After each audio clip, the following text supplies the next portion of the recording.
Tonight, Elena Brooks will meet the man who could destroy her entire life, or turn it into something she never dared to dream of. Damien Moretti isn't the kind of man a quiet literature teacher like her should ever get close to. He's mafia, he's dangerous, he's the darkness she spent her whole life avoiding. But there are things in life you can't control, and love, when it comes, never asks permission.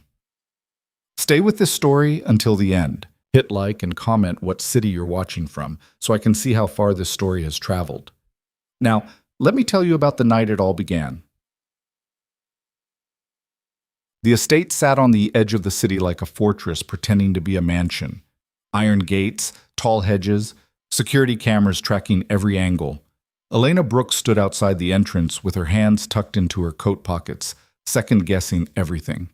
She didn't belong here. This was Sarah's world, her best friend since college, the one who'd grown up with money, privilege, and a family name that opened doors Elena didn't even know existed. Sarah had begged her to come tonight.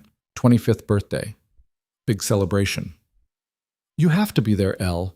I need at least one normal person in that room. Elena almost laughed at that. Normal. As if normalcy were something Sarah actually wanted. The gate buzzed open before Elena could press the intercom. A voice crackled through. Miss Brooks, please proceed to the main entrance. She walked up the long driveway, her boots crunching on gravel, feeling smaller with every step. The house loomed ahead, 3 stories of stone and glass, lit up like a museum. People moved behind the windows, shadows in expensive clothes holding champagne flutes. Elena checked her reflection in her phone screen. Black dress, simple. Hair pulled back. Minimal makeup. She looked exactly like what she was. A 23-year-old high school teacher who'd rather be home with a book and a cup of tea. The front door opened before she reached it. A man in a dark suit stood there, expressionless. Miss Brooks, Miss Moretti is in the East Salon. Thank you. Inside the house was even more intimidating. Marble floors, crystal chandeliers, artwork that probably cost more than Elena's annual salary. She followed the sound of music and laughter, weaving through clusters of guests who barely glanced at her. She found Sarah in a room filled with white roses and candlelight, surrounded by people who looked like they'd stepped out of a fashion magazine. Elena! Sarah broke away from the crowd and grabbed her hands. You came. I was starting to think you'd bail. I almost did. Sarah laughed. She looked stunning in a silver dress that probably had a designer name Elena wouldn't recognize. Come on, let me get you a drink. You look like you need one. They made their way to the bar, and Sarah ordered 2 glasses of champagne. Elena took hers and sipped carefully, too expensive to waste. So, Sarah said, leaning closer, what do you think? It's beautiful. Very you. Liar. You think it's excessive. Elena smiled. I didn't say that. You didn't have to. Sarah clinked her glass against Elena's. But I'm glad you're here. Most of these people are my parents' friends or business contacts. I barely know half of them. Where are your parents? Dad's in Rome, Mom's upstairs with a migraine. Convenient timing, as always. Sarah's smile tightened. But my brother's here, somewhere. Elena had heard about Sarah's brother, but never met him. He was older, 10 years, maybe more. Sarah didn't talk about him much, and when she did, it was always vague. Busy, complicated, lives abroad. Does he come back often? Not if he can help it. Sarah's expression shifted, something unreadable crossing her face. He's not really the family gathering type. Before Elena could ask more, someone called Sarah's name from across the room. Sarah sighed. I have to go do the rounds. Stay here. Eat something. I'll find you later. She disappeared into the crowd, leaving Elena alone by the bar. Elena turned and scanned the room. She recognized a few faces from Sarah's social media, college friends, distant cousins, people who moved in circles Elena never touched. She felt the familiar weight of being out of place, like she was watching a movie she hadn't paid to see. She set her champagne down and slipped out of the salon, looking for somewhere quieter. The hallway was long and dimly lit, lined with oil paintings of people who looked stern and important. Elena wandered slowly, studying each one. She liked old houses. There was something about them, history pressed into the walls, secrets embedded in the woodwork. She turned a corner and found herself in a smaller room, a library. Floor-to-ceiling shelves, leather chairs, a fireplace crackling softly. It smelled like old paper and smoke. Elena stepped inside, relieved. This was more her speed. She ran her fingers along the spines of the books. Classics, first editions, some in languages she didn't recognize. Whoever had collected these knew what they were doing. "Looking for something?" Elena spun around. A man stood in the doorway. Tall, dark hair, sharp features. He wore a black suit that fit him like it had been made for his body alone. His hands were in his pockets, and he watched her with an expression that gave nothing away. "I'm sorry," Elena said quickly. "I didn't mean to—" "You're Sarah's friend." It wasn't a question. "Yes, Elena." He didn't offer his name, just stepped into the room and closed the door behind him. The sound of it clicking shut made Elena's pulse jump. "You don't look like you're enjoying the party," he said. "I'm not much of a party person." "Then why come?" "Because Sarah asked me to." He tilted his head slightly, studying her. Elena felt herself being assessed in a way that was both uncomfortable and strangely compelling. It wasn't lecherous, it was something else. Calculated, precise. "You teach here," he said. Elena blinked. "How did you—" "Sarah talks about you." "Oh." He moved closer, not quickly, but with a kind of inevitability. Elena found herself stepping back until her spine hit the bookshelf. "What do you teach?" "Literature, high school." "Do you like it?" "Most days." "And the other days?" Elena hesitated. "The other days I wonder if I'm making any difference at all." Something shifted in his expression, not quite a smile, but close. "Honest." "I try to be." He stopped a few feet away from her, close enough that she could see the faint scar above his left eyebrow, the way his jaw tightened when he wasn't speaking. He had dark eyes, almost black, and they didn't blink as much as they should. "You're Damien," Elena said. "Yes." "Sarah's brother." "Unfortunately." Elena didn't know what to say to that. "She didn't mention you were coming tonight," Elena added. "She didn't know." "Do you always show up unannounced?" "When it suits me." There was a silence, not awkward exactly, more like charged. Elena could hear the music from the party, muffled and distant. In here it felt like they were in a different world entirely. "You should go back to the party," Damien said. "I thought I wasn't enjoying it." "You're not, but you're safer there." Elena's stomach tightened. "Safer than where?" His gaze held hers. "Here, with me." It should have sounded threatening. Maybe it was. But the way he said it didn't feel like a warning meant to scare her. It felt like the truth. "I don't understand," Elena said quietly. "You don't need to." He turned and walked toward the door. Elena thought he was leaving, but he stopped with his hand on the handle and looked back at her. "Stay away from me, Elena." Then he was gone. Elena stood there, heart pounding, trying to make sense of what had just happened. She felt shaken. Not afraid exactly. Something worse. Curious. She left the library and made her way back to the party, but everything felt different now. The music was too loud, the lights too bright. She kept scanning the room, looking for him, but Damien was nowhere to be found. Sarah reappeared an hour later, flushed and a little drunk.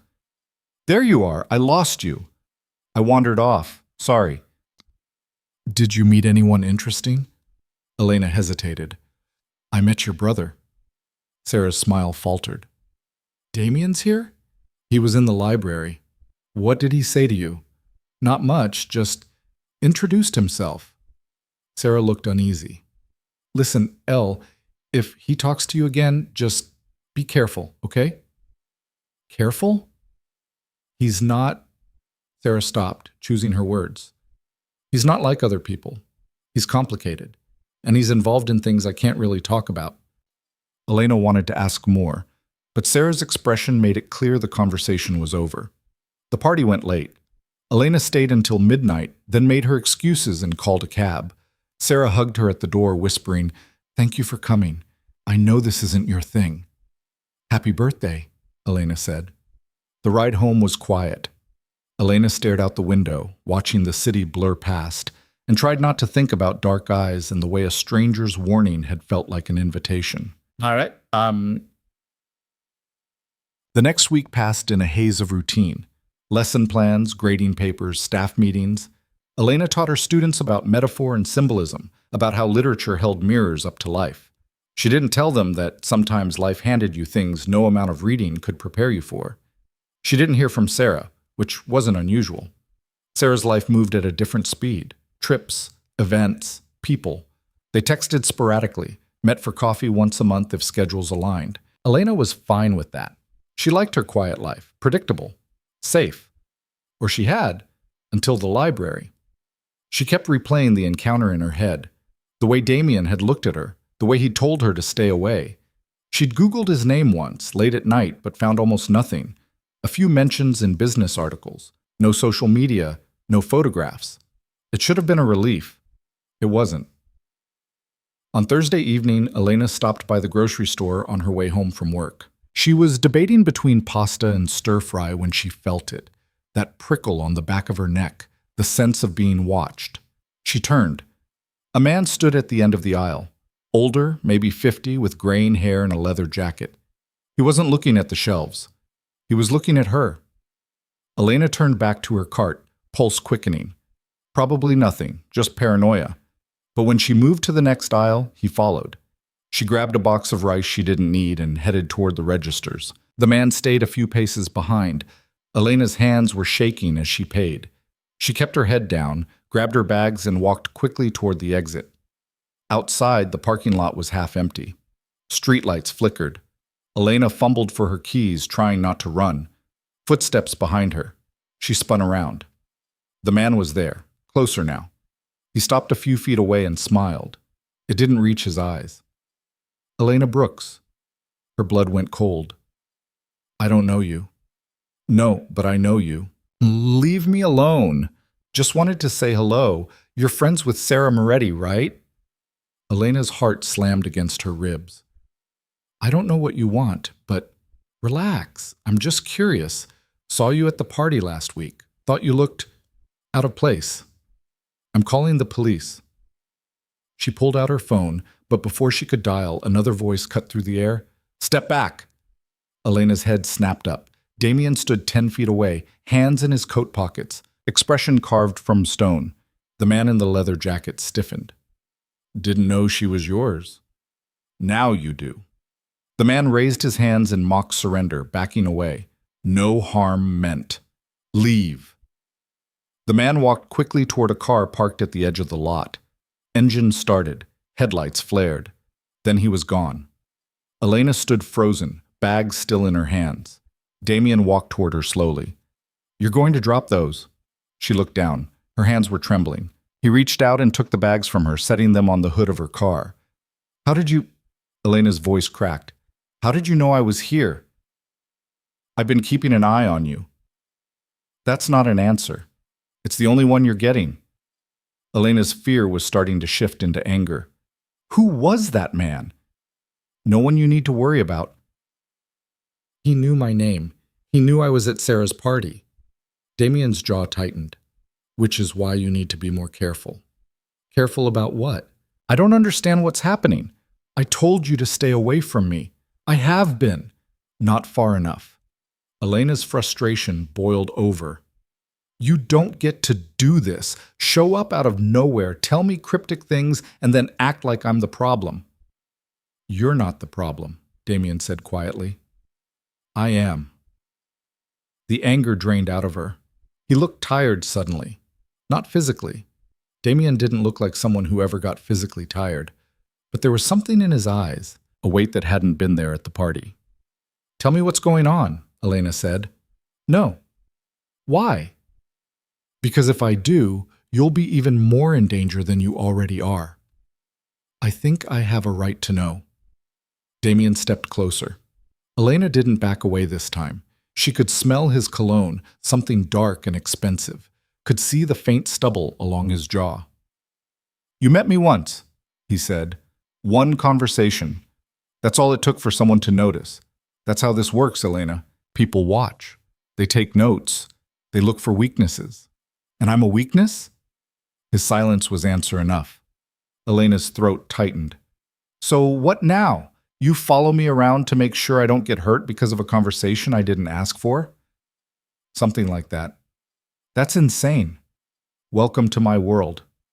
He picked up her grocery bags and opened her car door. Get in. I'll follow you home. I don't need… Yes, you do. Elena wanted to argue, but the look on his face stopped her. This wasn't negotiable. She got in the car. Damien closed the door and walked to a black SUV parked 2 rows over.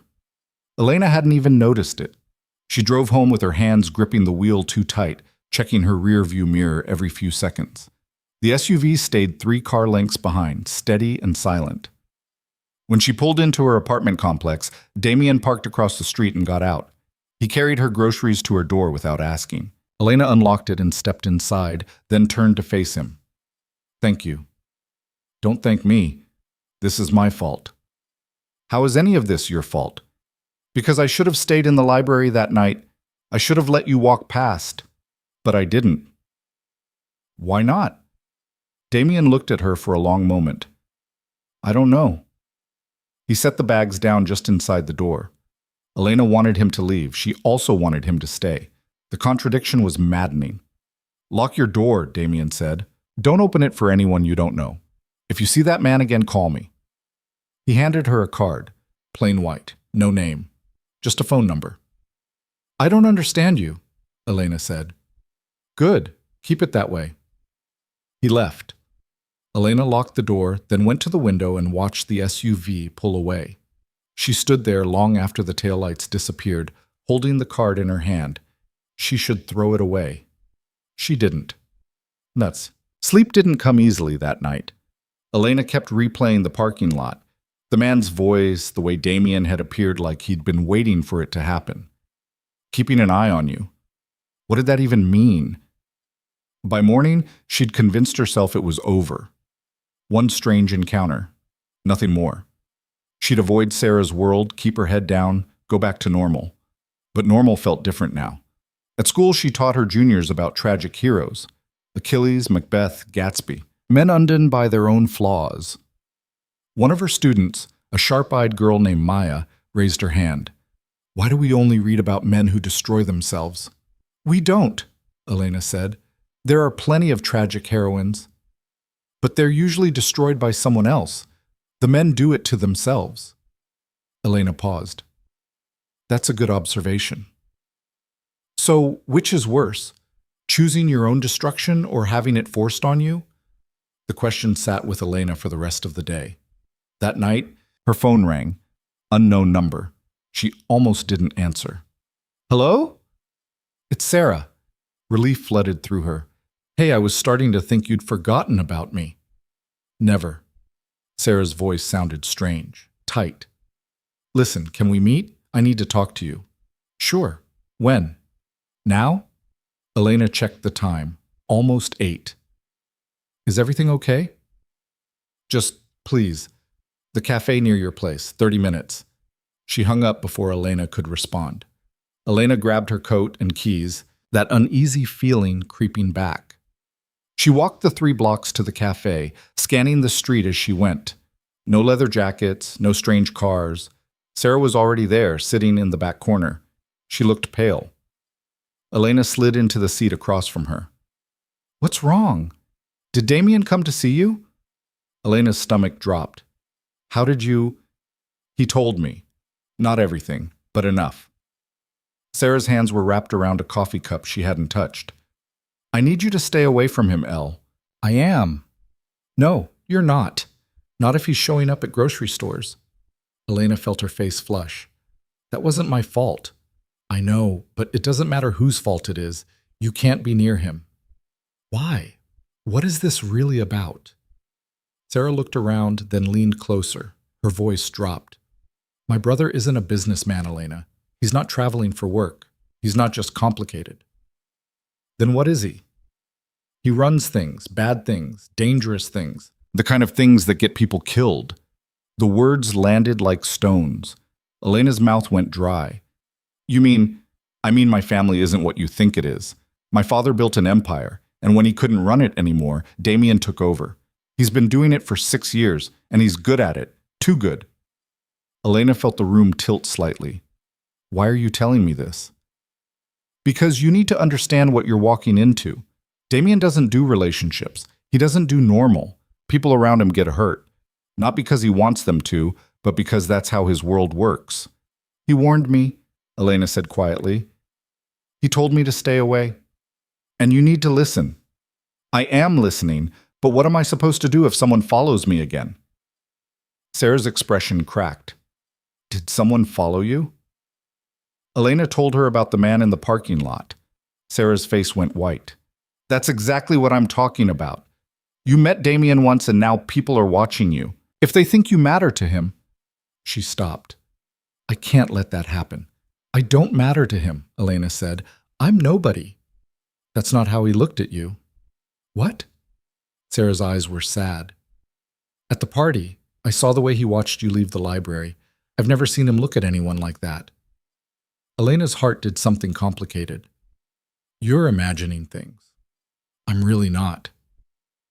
They sat in silence. Elena's mind was racing. Mafia. The word felt ridiculous, like something out of a movie. But Sarah's fear was real.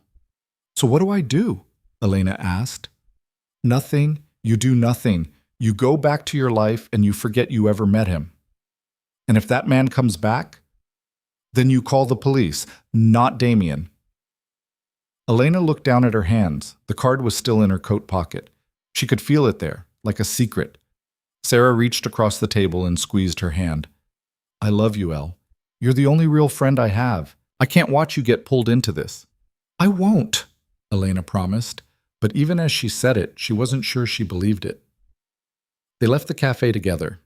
Sarah hugged her tight before getting into a car that Elena definitely recognized from the party, one of the silent men in suits behind the wheel.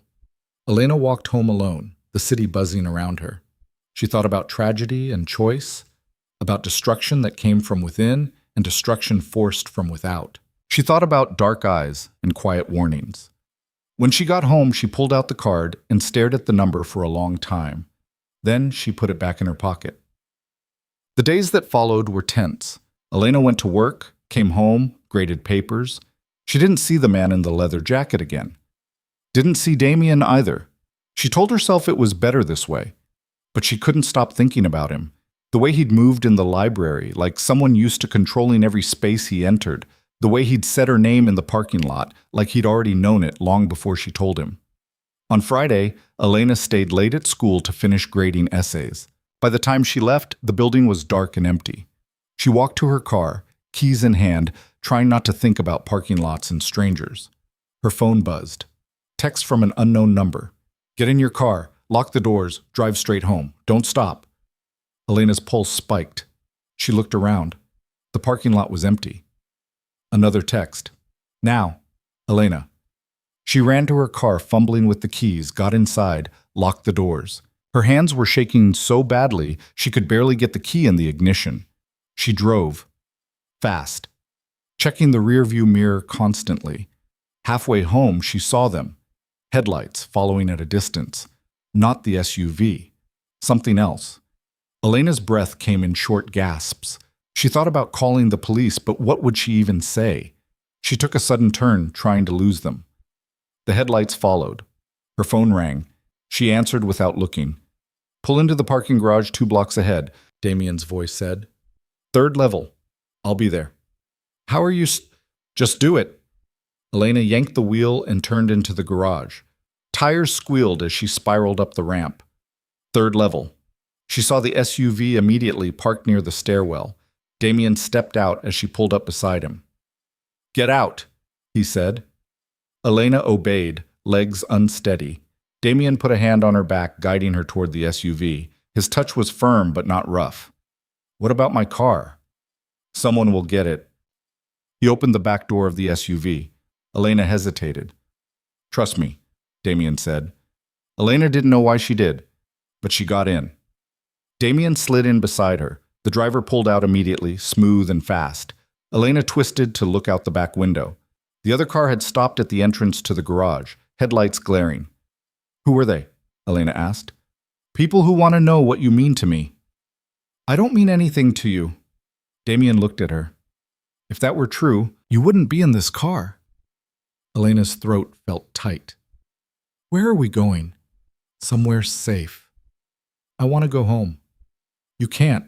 Not tonight. You can't just... Yes, I can. His voice was hard. And I am. The SUV moved through the city, taking turns Elena didn't recognize. She felt panic rising in her chest. This is kidnapping, she said. No, this is protection. I didn't ask for your protection. You didn't have to. Elena pressed herself against the door, as far from him as the seat would allow. Damien watched her with that unreadable expression, like he could see right through her fear to something underneath. I'm not going to hurt you, he said quietly. How am I supposed to believe that? Because if I wanted to, I already would have. It was a terrible answer. It was also, somehow, the truth. They drove for another 20 minutes before pulling into an underground garage beneath a building Elena didn't recognize. Damien got out first, then held the door open for her. Come on. Elena followed because she didn't know what else to do. They took an elevator to the top floor. The doors opened directly into a penthouse apartment, sleek, modern, floor-to-ceiling windows overlooking the city. Damien locked the door behind them and pocketed the key. Elena stood in the middle of the room, arms wrapped around herself. You can't keep me here. I can, but I won't. He walked to the kitchen and poured 2 glasses of water, then brought one to her. You're free to leave whenever you want, but if you do, I can't guarantee your safety. Why not? Because the people following you tonight weren't amateurs. They were sent by someone who wants leverage against me, and right now, you're leverage. Elena's hands trembled as she took the glass. I don't understand any of this. I know. Then explain it to me. Damien set his glass down and looked at her for a long moment. Then he sighed, something almost human breaking through the armor. Sit down, he said. This is going to take a while. Elena sat on the edge of the couch. Damien stayed standing, hands in his pockets, silhouetted against the windows. My father built his business on violence and fear, he said. When he died, that business became mine. I didn't want it, but I was the only one who could hold it together. Sarah said, I know what Sarah said. She's not wrong. He paused. I run an organization that operates outside the law. We control territory, move product, settle disputes. People fear me because they should. Elena's stomach turned. So you're exactly what she said, a criminal. Yes. The honesty of it was almost worse than denial. And you think because I met you once, I'm in danger? I don't think it. I know it. My enemies don't play fair, Elena. They'll use anyone they think I care about to get to me. But you don't care about me. Damien's expression shifted. I shouldn't. The distinction made her chest ache. Why are you telling me this? Elena asked. Because you deserve to know what you're caught in. He moved closer, crouching down so they were eye level. I'm going to fix this. But until I do, you can't go back to your normal life. Not safely. For how long? I don't know. Elena felt tears prick her eyes. She blinked them back, refusing to cry in front of him. This isn't fair. No, it's not. I didn't ask for any of this. I know. He reached out slowly, like she might bolt, and brushed a strand of hair from her face. His fingers were warm. I'm sorry. Elena looked at him, really looked. He wasn't cold right now. He was tired, burdened, human. What happened to you? She whispered. Damien's hand dropped. He stood, turning away. That's not a conversation for tonight. When then? Maybe never. He walked toward the hallway. There's a bedroom down the hall. It locks from the inside. You'll be safe here. And you? I'll be working. Damien. He stopped but didn't turn around. Thank you, Elena said, for getting me out of there. Don't thank me. This is my fault. Then he was gone, disappearing into another room and closing the door. Elena sat alone in the too big, too expensive apartment, listening to the city hum beyond the glass. She thought about her students, her quiet life, her books, Everything felt impossibly far away. She got up and walked to the windows. The city sprawled below, a million lights in the darkness. Somewhere out there, people were looking for her, people who wanted to hurt her to get to Damien. And Damien, who'd warned her, pushed her away, and then saved her anyway, was somewhere in this apartment, carrying a weight she couldn't begin to understand. Elena pressed her palm against the glass. She should be terrified. She was. But beneath the fear was something else. Something dangerous. Curiosity. Connection. The terrible, undeniable pull of wanting to understand someone you knew you shouldn't. Elena closed her eyes. This was how it started, she thought. This was how safe people ended up in danger. Not because they were reckless, but because sometimes danger came wrapped in protection, and you didn't know the difference until it was too late. She went to the bedroom Damien had mentioned. It was simple. White sheets, soft lighting, a door that did in fact lock from the inside. Elena locked it. Then she lay down on top of the covers, fully clothed, and stared at the ceiling. Sleep didn't come for a long time, but when it did, she dreamed of dark eyes and quiet warnings, and a man who'd told her to stay away even as he pulled her closer. Morning came through unfamiliar windows. Elena woke disoriented, still dressed, her mouth dry. For a moment she didn't remember where she was. Then it hit her. The penthouse, the chase, Damien's confession. She sat up slowly, listening. The apartment was quiet. Elena unlocked the bedroom door and stepped into the hallway. Sunlight poured through the living room windows, making everything look softer than it had last night. She found Damien in the kitchen, standing at the counter with a cup of coffee and his phone pressed to his ear. He was still wearing last night's clothes, shirt wrinkled, sleeves rolled up. He saw her and held up one finger. Wait. I don't care what he thinks, Damien said into the phone, voice flat. Tell him if he has a problem, he can take it up with me directly. He paused. No. Not over the phone. In person. Another pause. Then he's not that concerned, is he? He hung up and set the phone down. Coffee? He asked. Please. He poured her a cup without asking how she took it. Black. She would have preferred cream, but she didn't say anything. Did you sleep? Damien asked. A little. You? No. Elena believed him. He looked exhausted in a way that went deeper than one sleepless night. What happens now? She asked. You stay here until I deal with the situation. How long will that take? I don't know. Elena set her cup down harder than she meant to. I have a job, students, a life. I know. So you're just going to keep me locked up here indefinitely? You're not locked up. You can leave anytime you want. But if I do, then I can't protect you. Damien's expression didn't change. Your choice. It wasn't a choice, and they both knew it. Elena looked around the apartment. Expensive furniture, tasteful art, nothing personal. It felt like a hotel. Do you live here? Sometimes. Where do you live the rest of the time? Wherever I need to be. She wanted to push, to ask real questions, but the look on his face told her she wouldn't get real answers. Not yet. I need to call my school, Elena said. Tell them I'm sick. Already done. You have the flu. Should be back Monday. Elena stared at him. You can't just... I can. And I did. Who did you even talk to? Your principal, nice woman, very concerned about your health. This is insane. This is necessary. Elena wanted to argue, but what was the point? He'd already made the decision. She was realizing that was how Damien operated. He moved forward, consequences be damned, and expected the world to catch up. I need clothes, she said. My things. Already handled. Someone's picking them up from your apartment this morning. You have a key to my apartment? No, but locks aren't complicated. Elena felt her temper spike. So you're breaking into my home now?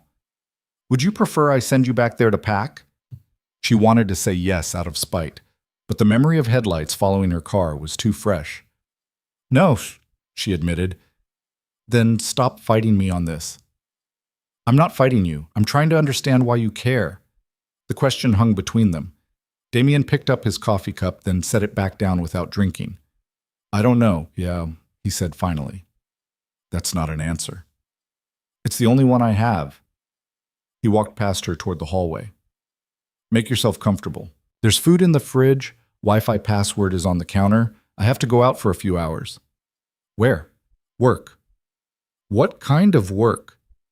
Damien stopped and looked back at her. The kind you don't want details about. Then he was gone. Elena heard the elevator doors close a minute later. She stood alone in the too-quiet apartment, coffee going cold in her hand. This was her life now, at least for the next few days. Trapped in luxury because she'd made the mistake of meeting the wrong man at the wrong party. Elena explored the apartment out of sheer boredom. 2 bedrooms, 3 bathrooms, an office she didn't dare enter. The kitchen was stocked with food that looked untouched. Someone had filled the fridge recently, probably for her. She found expensive whiskey in the cabinet, wine she'd never be able to afford, protein bars that cost more than her usual groceries. The living room had a bookshelf. Elena went to it, hoping for distraction. Most of the books were in Italian, a few in English, business texts, political theory. One battered copy of The Prince that looked like it had been read 100 times. Elena pulled it out and flipped through. Notes in the margins, passages underlined. She wondered if Damien had written them, or if the book had belonged to someone else first. Her phone buzzed. Text from Sarah. Where are you? You weren't at school today. Elena hesitated. What was she supposed to say? Sick. Just the flu. Nothing serious. Do you need anything? No, just rest. Okay, feel better. Love you. Elena felt guilt twist in her stomach. She hated lying to Sarah. But what was the alternative? Your brother has me stashed in his penthouse because people are trying to use me against him? Yeah, that would go over well. She spent the rest of the morning reading, trying not to think about where Damien had gone or what he was doing. Around noon, there was a knock at the door. Elena froze. Another knock. Then a voice. Miss Brooks, I have your things. Elena approached the door carefully, looked through the peephole. A young woman in a black suit stood there, holding 2 suitcases. Elena opened the door but kept the chain on. Who are you? I work for Mr. Moretti. He asked me to pick up some items from your apartment. How do I know that's true? The woman pulled out her phone and held it up. Text message from Damien's number. Let her in. She's safe. Elena undid the chain. The woman brought the suitcases inside and set them by the couch. Is there anything else you need? She asked. No, thank you. The woman nodded and left without another word. Elena opened the first suitcase. Clothes, carefully packed. Underwear, jeans, sweaters, her favorite pair of boots. Toiletries from her bathroom, a book from her nightstand. Whoever had packed this had paid attention. These were the things she actually wore, not the stuff shoved in the back of her closet. The second suitcase had her laptop, charger, lesson plan notebook, and the stack of essays she'd been grading. Despite everything, Elena felt a small flicker of gratitude. Damien might be holding her here, but he wasn't treating her like a prisoner.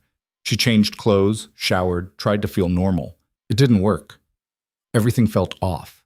The expensive soap, the towels that were softer than any she owned, the knowledge that somewhere in the city, people were looking for her. Damien came back around 6. Elena was on the couch, laptop open, pretending to work on lesson plans. He looked different, tired in a new way. There was tension in his shoulders that hadn't been there this morning. How was work? Elena asked, not sure why she was bothering with small talk. Fine. Liar. Damien almost smiled. What gave it away? You look like you want to hit something. I already did. Elena's stomach dropped. What does that mean? It means I had a conversation with someone who needed to understand consequences. Did you hurt them? Damien looked at her for a long moment. Do you really want the answer to that? No, she didn't. But she also couldn't pretend she didn't know what he was. Is it done? She asked instead. Can I go home? Not yet. When? I don't know, Elena. He ran a hand through his hair, frustration bleeding through. These things take time. How much time? As much as it takes. She wanted to scream. Instead, she closed her laptop and stood up. I can't just sit here doing nothing while you go out and... She stopped. Whatever it is you do. What do you want me to say? That I'm out there making threats? Negotiating with people who'd kill you without a second thought? Because that's the truth. That's what I'm doing to keep you safe. I didn't ask you to. You didn't have to. Why? Elena's voice rose. Why do you care? You don't know me. I'm nobody to you. Damien crossed the room in 3 strides. He stopped inches from her, close enough that she could feel the heat coming off him. If you were nobody, he said quietly, you wouldn't be here. Elena's breath caught. His eyes were darker up close, almost black. She could see the muscle working in his jaw. Then what am I? She whispered. A mistake. The word stung more than it should have. Damien seemed to realize it. He stepped back, something like regret crossing his face. I didn't mean, yes, you did. He didn't argue, just turned away and walked to the window, hands shoved in his pockets. Elena felt tears prick her eyes. She blinked them back, angry at herself for caring what he thought. I'm ordering dinner, Damien said, voice carefully neutral. What do you want? I'm not hungry. You need to eat. Don't tell me what I need. He turned back to look at her. Elena, just leave me alone. She went to her room and shut the door, locked it. Then she sat on the bed and let herself cry, hating every second of it. She was crying because she was scared, because her life had been turned upside down, because she was stuck in a stranger's apartment with no control over anything, and because part of her, a part she didn't want to acknowledge, had hoped when Damien said she wasn't nobody, he'd meant something different. There was a knock on the door an hour later. Elena? She didn't answer. Food's here. I'm leaving it outside the door. She heard him walk away. Waited 10 minutes. Then opened the door. Thai food. Her favorite. She'd mentioned it once to Sarah, months ago. There was no way Damien should know that. But somehow he did. Elena brought the food inside and ate it sitting on the bed, trying not to think about what it meant that he'd remembered. The next 2 days followed the same pattern. Damien left early, came back late. They barely spoke. Elena read, worked on lesson plans, stared out the window at a city she couldn't access. She was going stir-crazy. On the 3rd morning, she woke to find Damien already in the kitchen. He was making coffee, still wearing yesterday's shirt, blood on his cuff. Elena stopped in the doorway. You're hurt. It's not mine. Somehow that was worse. What happened? Nothing you need to worry about. Stop saying that. Elena walked into the kitchen, yanked his arm toward her. The blood was dried, dark. Whose is it? Damien pulled his arm back gently. Someone who made a mistake. Are they alive? For now. Elena felt sick. I can't do this. I can't sit here while I what? Protect you? This is what protection looks like, Elena. It's not pretty. It's not clean, but it keeps you breathing. I never asked for this. You didn't have to. His voice rose for the first time. You think I wanted this? You think I wanted to care about some teacher I met at a party? I didn't, but here we are. The silence that followed was deafening. Damien looked like he wanted to take the words back. Elena felt her heart hammering. You care about me, she said quietly. I shouldn't, but you do. He didn't answer, didn't need to. Elena stepped closer. Why? Because you looked at me like I was human, Damien said. In that library. You didn't know who I was, what I'd done. You just saw me, and He stopped. I can't remember the last time that happened. Elena's throat felt tight. I still see you that way. You shouldn't, not after this. Maybe I don't care. Damien's expression shifted. You should. But he didn't move away, neither did she. The air between them felt charged, dangerous. Elena could feel her pulse in her throat. She thought about Sarah's warning, about everything she knew she should do. Then Damien's phone rang. He stepped back, breaking the moment. Answered it. What? His expression went hard. When? Pause. I'll be there in 20. He hung up and looked at Elena. I have to go. What happened? Nothing good. He grabbed his jacket. Don't leave. Don't open the door. Don't call anyone. Damien, promise me. Okay, I promise. He left. Elena stood in the kitchen, heart still racing, trying to make sense of what had just happened. He cared about her. He'd admitted it. And she was starting to care back, which was possibly the stupidest thing she could do. Hours passed. Elena tried to distract herself with work, with reading, with anything, but her mind kept circling back to Damien, the blood on his cuff, the way he'd looked at her, the rawness in his voice when he'd said she saw him as human. It was almost dark when her phone rang. Sarah. Hey, Elena answered, trying to sound normal. Where are you? Sarah's voice was tight. Home. Why? Don't lie to me. I went by your apartment. You're not there. Elena's stomach dropped. Sarah, are you with him? Silence. Elena, answer me. Are you with Damien? It's not what you think. Then what is it? Elena closed her eyes. I'm safe. That's all you need to know. He's using you. He's protecting me. From what? From people who want to hurt him through me. Sarah made a sound like she'd been punched. Oh my God, I told you to stay away from him. I tried, I did. But things happened. What things? Elena told her. The parking lot, the chase, the apartment. Sarah was silent through all of it. I'm coming to get you, Sarah, Sarah said finally. You can't. Watch me. Sarah, please, this isn't Damien's fault. Yes, it is. Everything about this is his fault. Her voice cracked. You're my best friend, the only person in my life who's real, and he's going to get you killed. He won't. I trust him. You barely know him. I know enough. Sarah laughed, bitter. You're falling for him, aren't you? Elena didn't answer. Elena, please. Whatever you think is happening between you two, it's not real. He doesn't do real. He can't. You don't know that. I'm his sister. I know exactly what he's capable of. I have to go. Elena. She hung up, then turned off her phone. Her hands were shaking. Sarah was right about so many things. This was dangerous, stupid. She barely knew Damien. She should run. But the memory of him saying she made him feel human wouldn't leave her alone. Damien came back near midnight. Elena was still awake, sitting in the dark living room. He saw her and stopped. Why aren't you sleeping? Sarah knows I'm here. His expression didn't change. I figured she would eventually. She's angry. She has a right to be. She thinks you're using me. I am.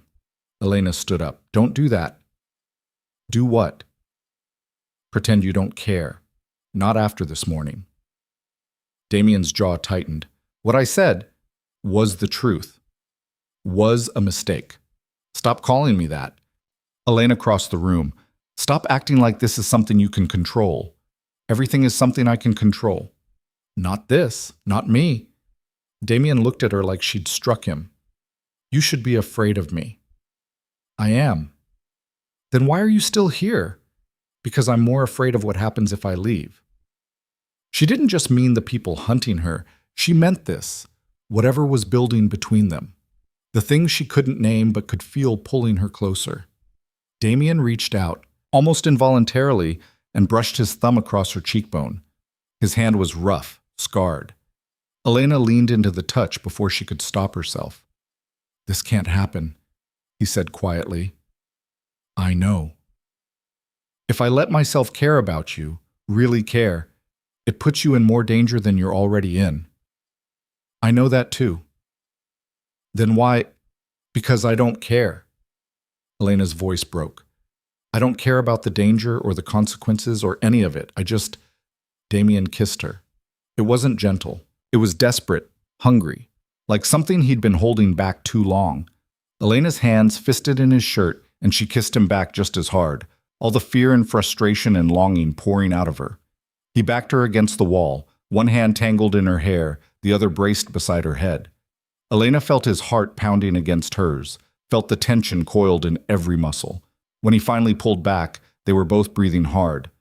This is a mistake, Damien said. Probably. I'm going to hurt you. Maybe.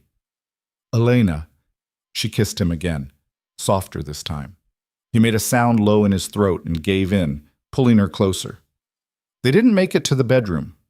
Elena didn't care. All she cared about was the feeling of his hands on her, the weight of him, the way he said her name like it was the only word that mattered. Later, tangled together on the couch, Damien ran his fingers through her hair. I meant what I said, he told her. This is dangerous. I know. I can't promise you safety. I'm not asking you to. What are you asking for? Elena looked up at him. The truth. That's all. Just be honest with me. Damien was quiet for a long time. Then he said, I've killed people, Elena.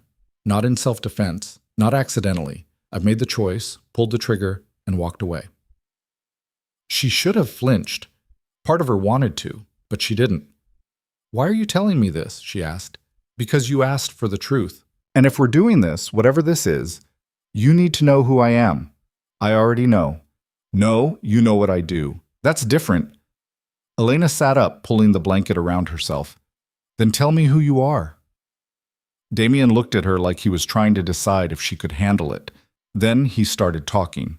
He told her about his father, about growing up watching violence become currency, loyalty become law, about the day he realized his family's money came from other people's fear, about trying to leave and being pulled back when his father died.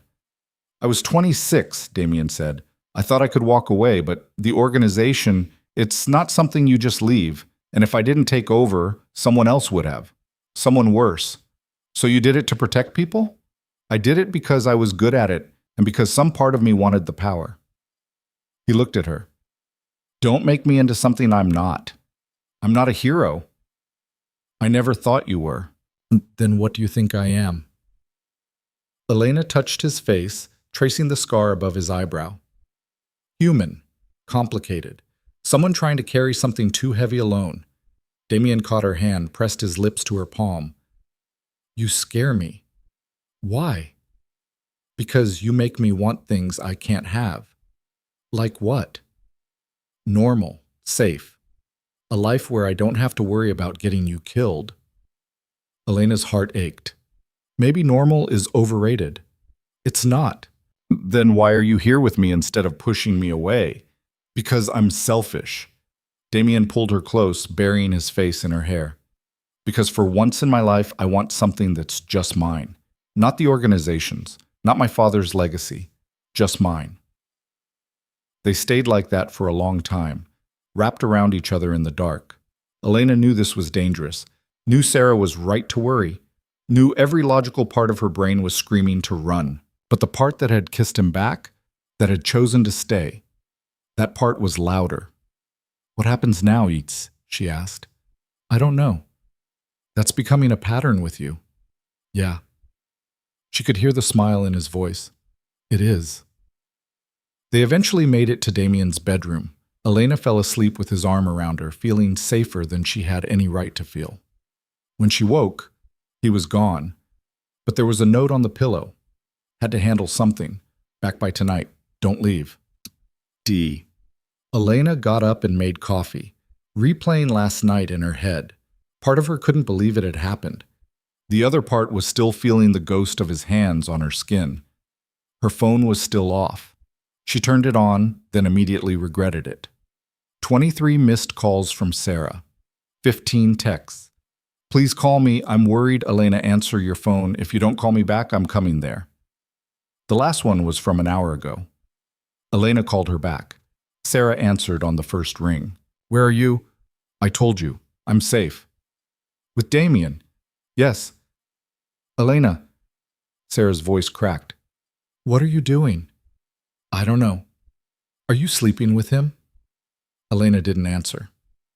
Oh my God. You are. Sarah sounded like she was crying.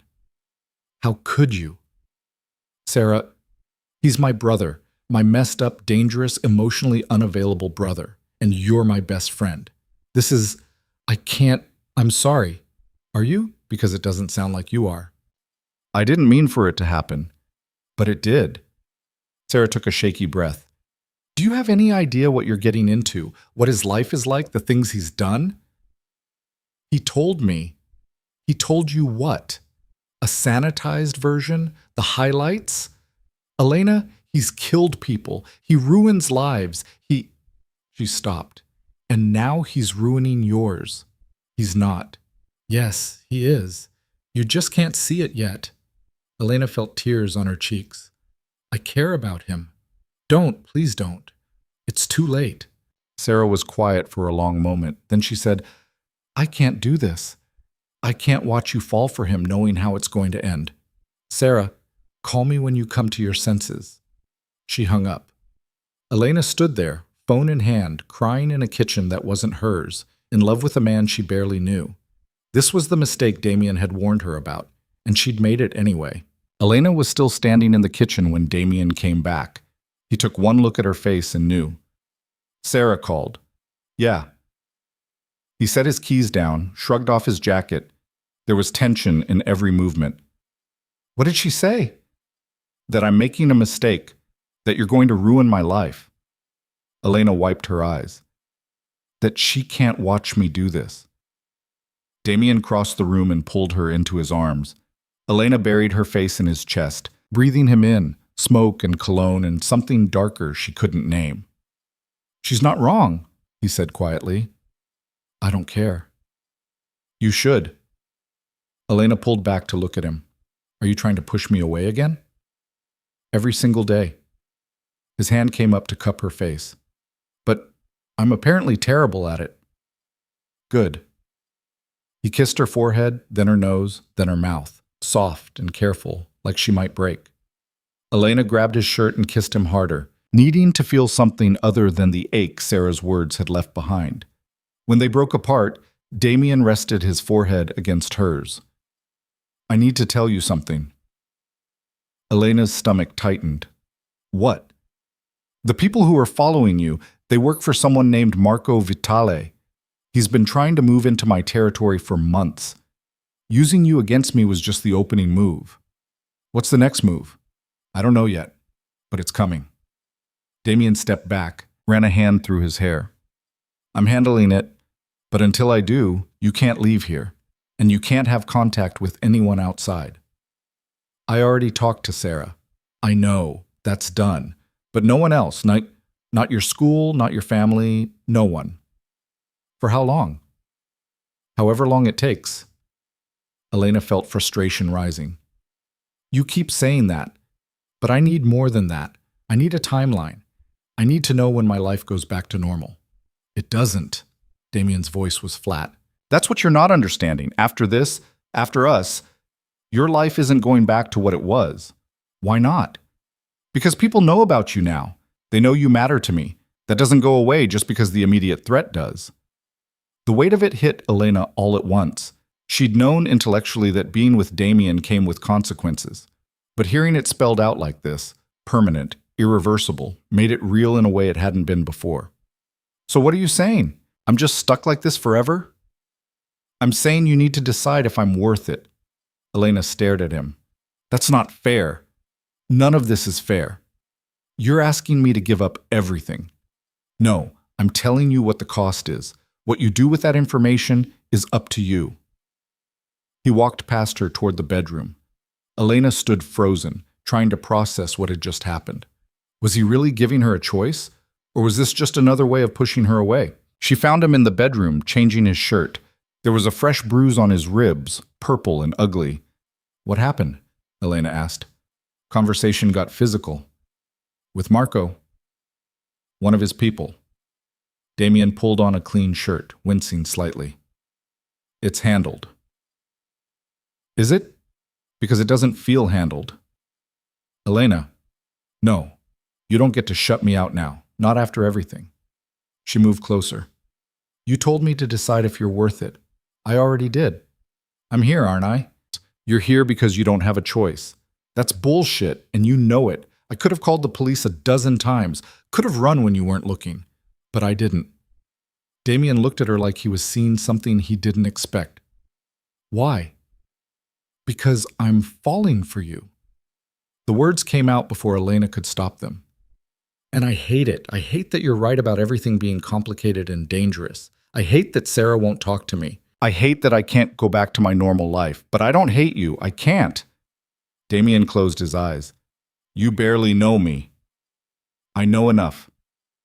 You know what I've told you. That's different. Then tell me more. He opened his eyes and the look in them was raw. What do you want to know? Everything. I want to know who you were before all this. I want to know what you're afraid of. I want to know why you keep pushing me away when I can see that you don't want to. Damien sat on the edge of the bed. Elena waited, giving him space to decide. Finally, he spoke. My father was a brutal man. Effective, but brutal.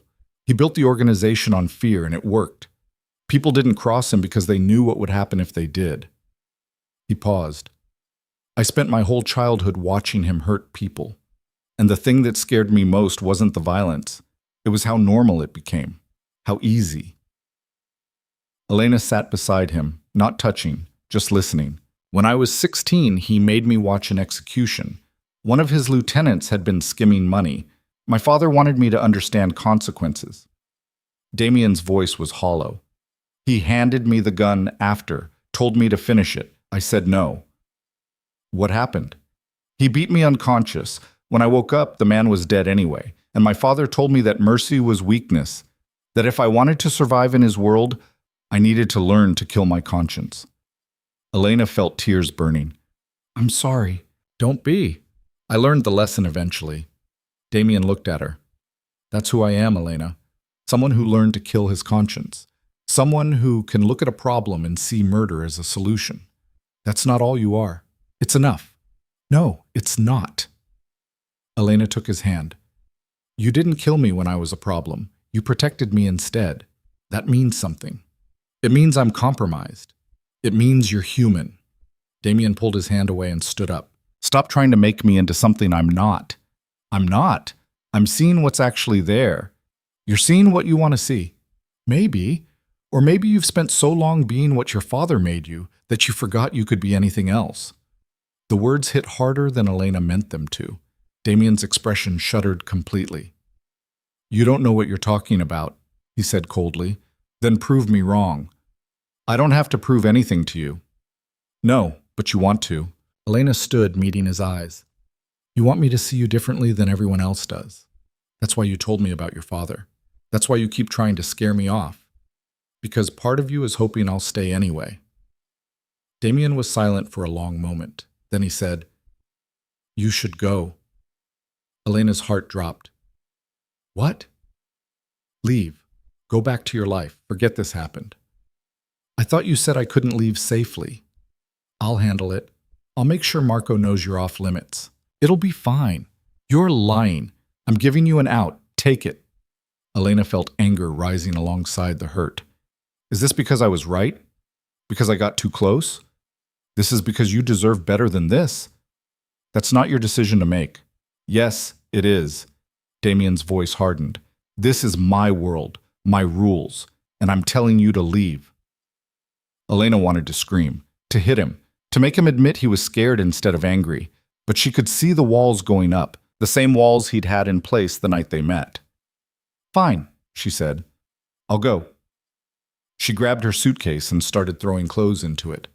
Damien watched from the doorway, expression unreadable. Elena, don't. You made your choice. Now I'm making mine. She zipped the suitcase, grabbed her laptop bag, walked past him toward the front door. Her hands were shaking as she pressed the elevator button. The doors opened. Elena stepped inside. Damien caught the door before it closed. Wait, why? So you can push me away again? So I can apologize. Elena's anger faltered. For what? For being a coward. Damien stepped into the elevator, letting the doors close behind him. You were right. About all of it. I'm scared. Of caring about you. Of what it means. Of what could happen. And pushing me away fixes that how? It doesn't. But it's the only thing I know how to do when things matter too much. The elevator started moving down. Elena watched the numbers decrease, trying to figure out what she was supposed to say. I'm not good at this, Damien said quietly. at letting people in, at trusting that they won't leave or get hurt, or... He stopped. My father taught me that love is leverage, that caring about someone makes you weak, and I've spent 15 years proving him right. He was wrong. Was he? Look at what's already happened to you because of me. I'm still here. You shouldn't be. The elevator reached the lobby. Doors opened. Elena didn't move. Tell me what you want, she said. Not what you think you should want, what you actually want. Damien looked at her like the answer was obvious and impossible all at once. You. I want you. Every version of this I've run through my head ends badly, and I still want you anyway. Elena hit the button for the penthouse. The elevator started moving up. Then stop trying to make my decisions for me, she said. I know what I'm getting into. I'm not naive. I'm choosing this with my eyes open. Why? Because you make me feel alive in a way nothing else does. Because when I'm with you, I'm not just the careful, safe person I've always been. Because you see me too, Damien, not just who I am, but who I could be. The elevator reached the top floor. They stood there, inches apart, the air between them electric. Damien cupped her face in both hands. If we do this, really do this, I need you to promise me something. What? That you'll tell me if it gets too much, if you need out. Don't stay because you think you can fix me or save me. Stay because you want to, and leave if you don't. I can promise that. And promise me you'll be careful, that you'll listen when I tell you something's dangerous. Okay. And promise, his voice cracked. Promise you won't make me choose between you and keeping you safe, because I'll choose keeping you safe every time, even if it means you hate me for it. Elena's throat tightened. I promise. He kissed her then, hard and desperate, like he was trying to pour everything he couldn't say into it. Elena dropped her bags and kissed him back, her hands fisting in his hair.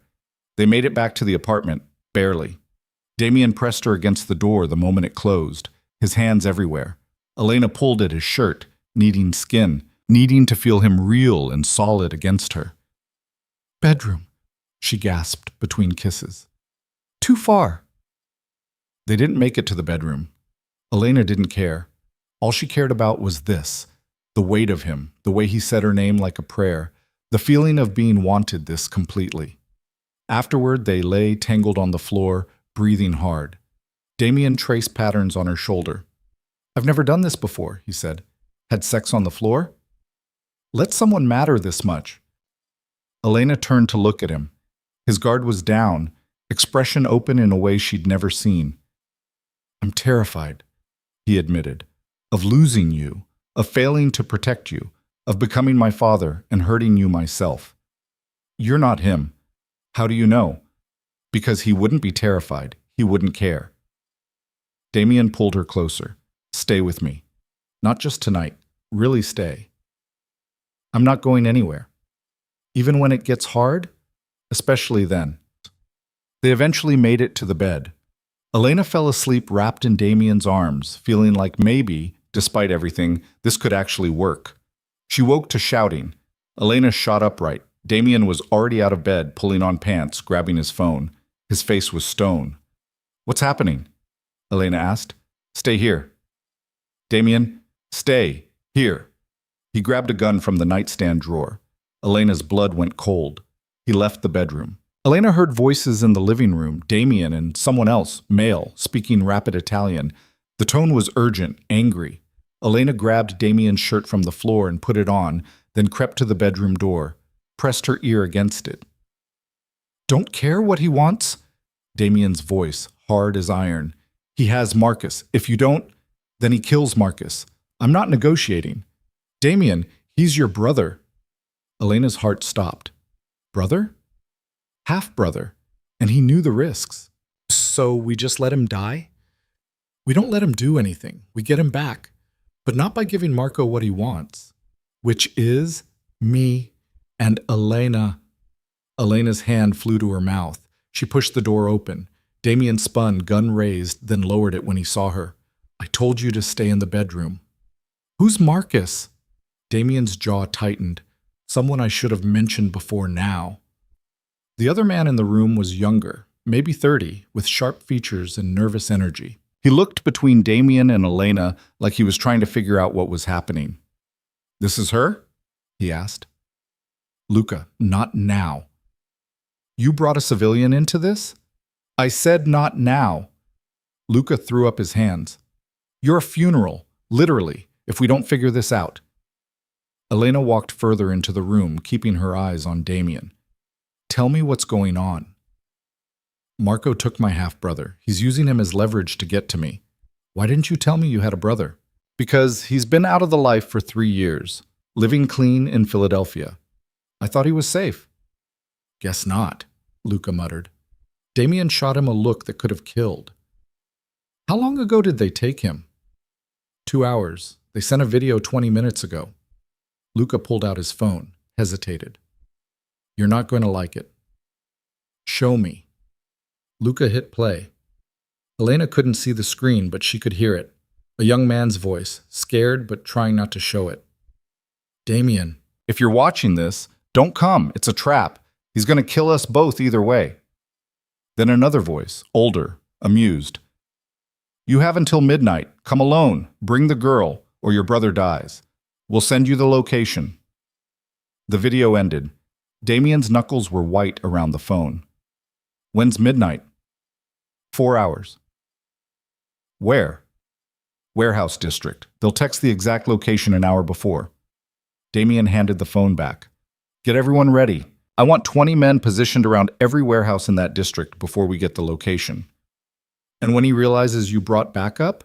"He's expecting backup. He's not expecting me to actually show up." "So we're walking into a trap." "No, I'm walking into a trap. You're getting Marcus out while they're focused on me." Elena's stomach dropped. "You can't do that." Damien looked at her. "I don't have a choice." "Yes, you do. You can let the police handle it."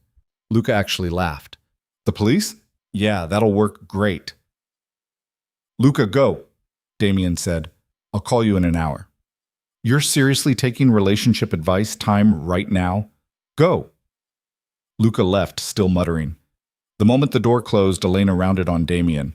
"You can't walk into a trap." "I can, and I will." "He's going to kill you." "Maybe, but he's definitely going to kill Marcus if I don't show up." "So you trade your life for his?" "If I have to." Elena felt panic rising. "No, we'll find another way." "There isn't one." "Then I'm coming with you." "Absolutely not." "You need me. He asked for both of us."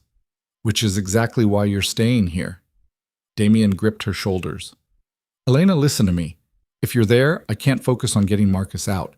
I'll be too worried about protecting you. And if I'm here, you'll be distracted anyway, wondering if Marco sent someone after me." Damien opened his mouth, then closed it. She had a point. "If I'm with you, at least you know where I am," Elena pressed. "At least you can see me, protect me." "By walking you straight into the line of fire? Better than leaving me here alone while you go get yourself killed." They stared at each other. Elena could see Damien calculating, running scenarios, trying to find a solution that didn't involve her getting hurt. "I hate this," he said finally. "Me too. If I say yes, and that's a big if, you do exactly what I tell you. No questions, no arguments. Okay?" "I mean it, Elena. If I tell you to run, you run. If I tell you to hide, you hide." "I understand." Damien pulled her close, pressing his face into her hair. "I can't lose you." "Then don't." He held her for a long moment, then stepped back. "Get dressed. Wear dark colors. Comfortable shoes." Elena went to the bedroom on shaking legs. She'd just volunteered to walk into a trap, with a mob boss, to save a brother she didn't know existed until 10 minutes ago. This was insane, but so was everything else about her life right now. She dressed quickly, jeans, dark sweater, boots. When she came back out, Damien had changed too, black on black, gun holstered under his jacket. He looked at her and something painful crossed his face. "Last chance to back out." "I'm not backing out." "You should." "Probably, but I'm not." He pulled her into a kiss that tasted like goodbye. Elena kissed him back fiercely, trying to tell him without words that this wasn't ending tonight, They were both making it out alive. They had to. Damien's phone buzzed. He checked it, face hardening. Location just came through. They moved up the timeline. We have 30 minutes. Why would they do that? To keep me off balance. Make sure I can't get backup in place. He texted something rapidly. Luca's scrambling. This is going to be messy.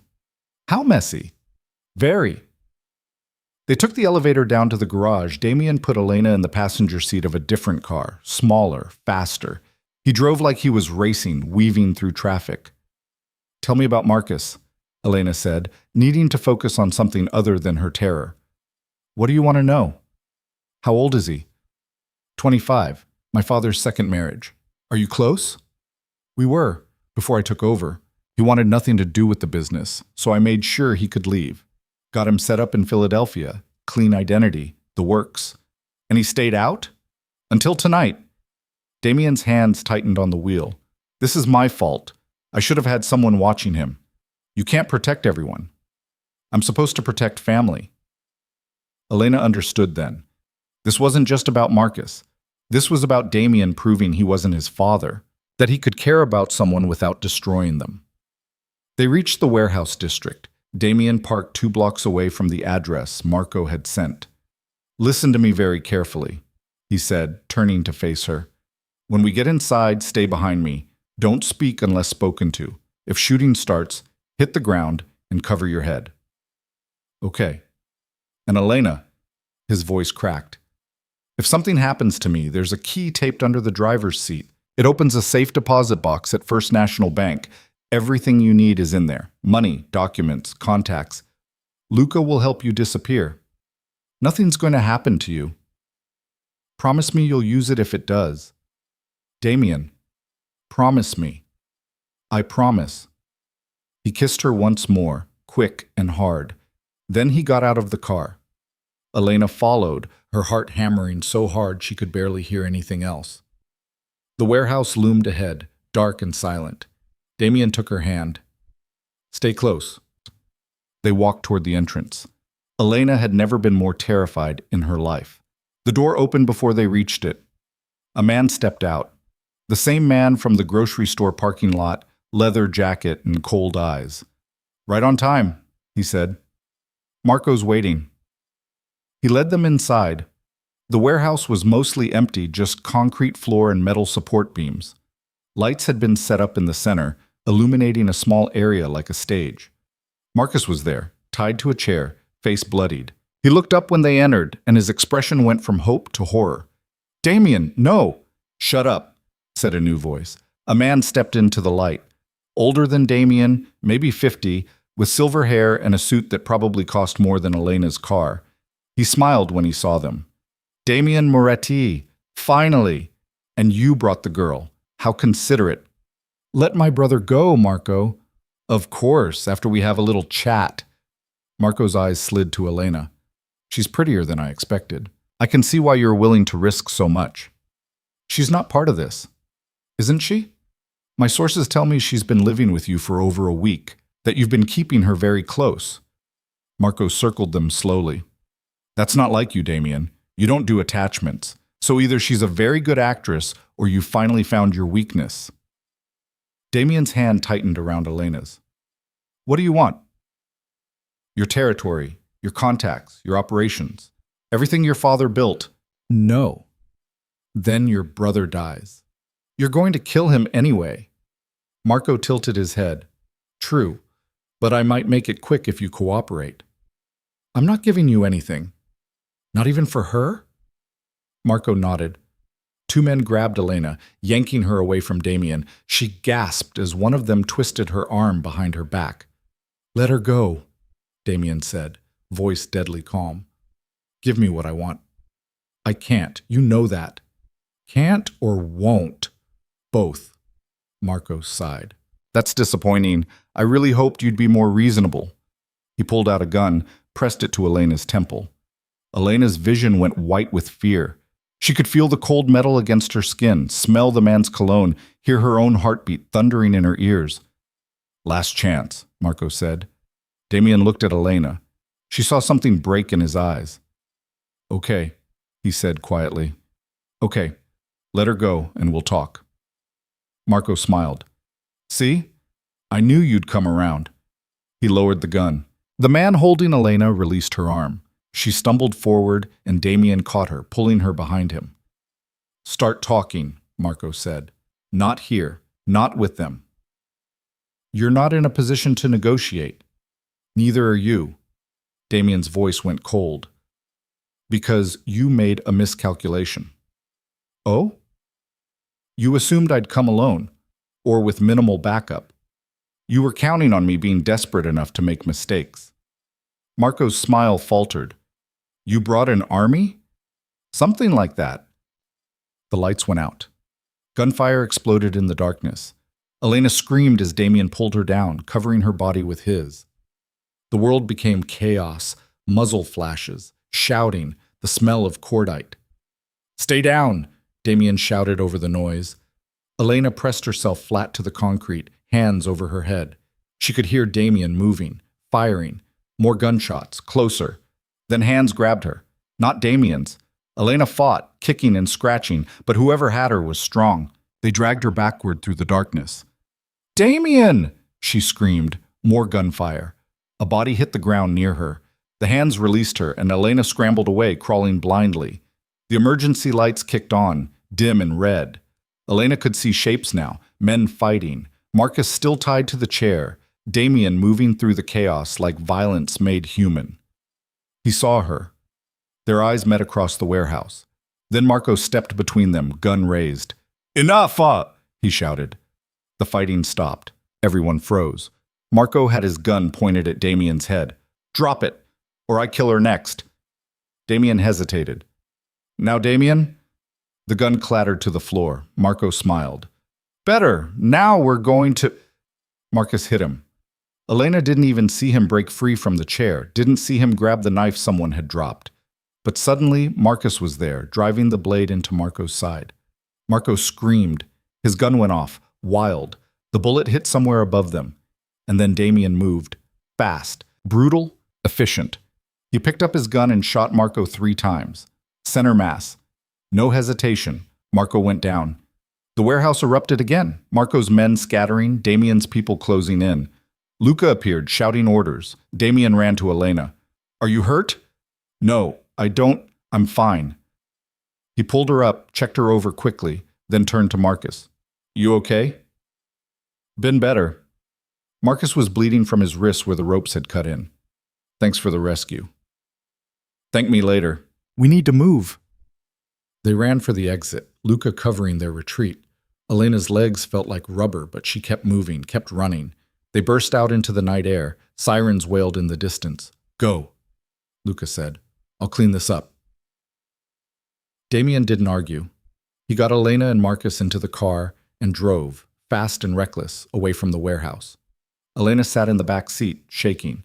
Marcus was beside her, pressing his jacket against a cut on his head. You must be Elena, he said. Yes, I'm Marcus. Sorry we're meeting like this. It's fine. Are you okay? I will be. You? I don't know yet. They drove in silence for a while. Damien's eyes kept flicking to the rearview mirror, watching her.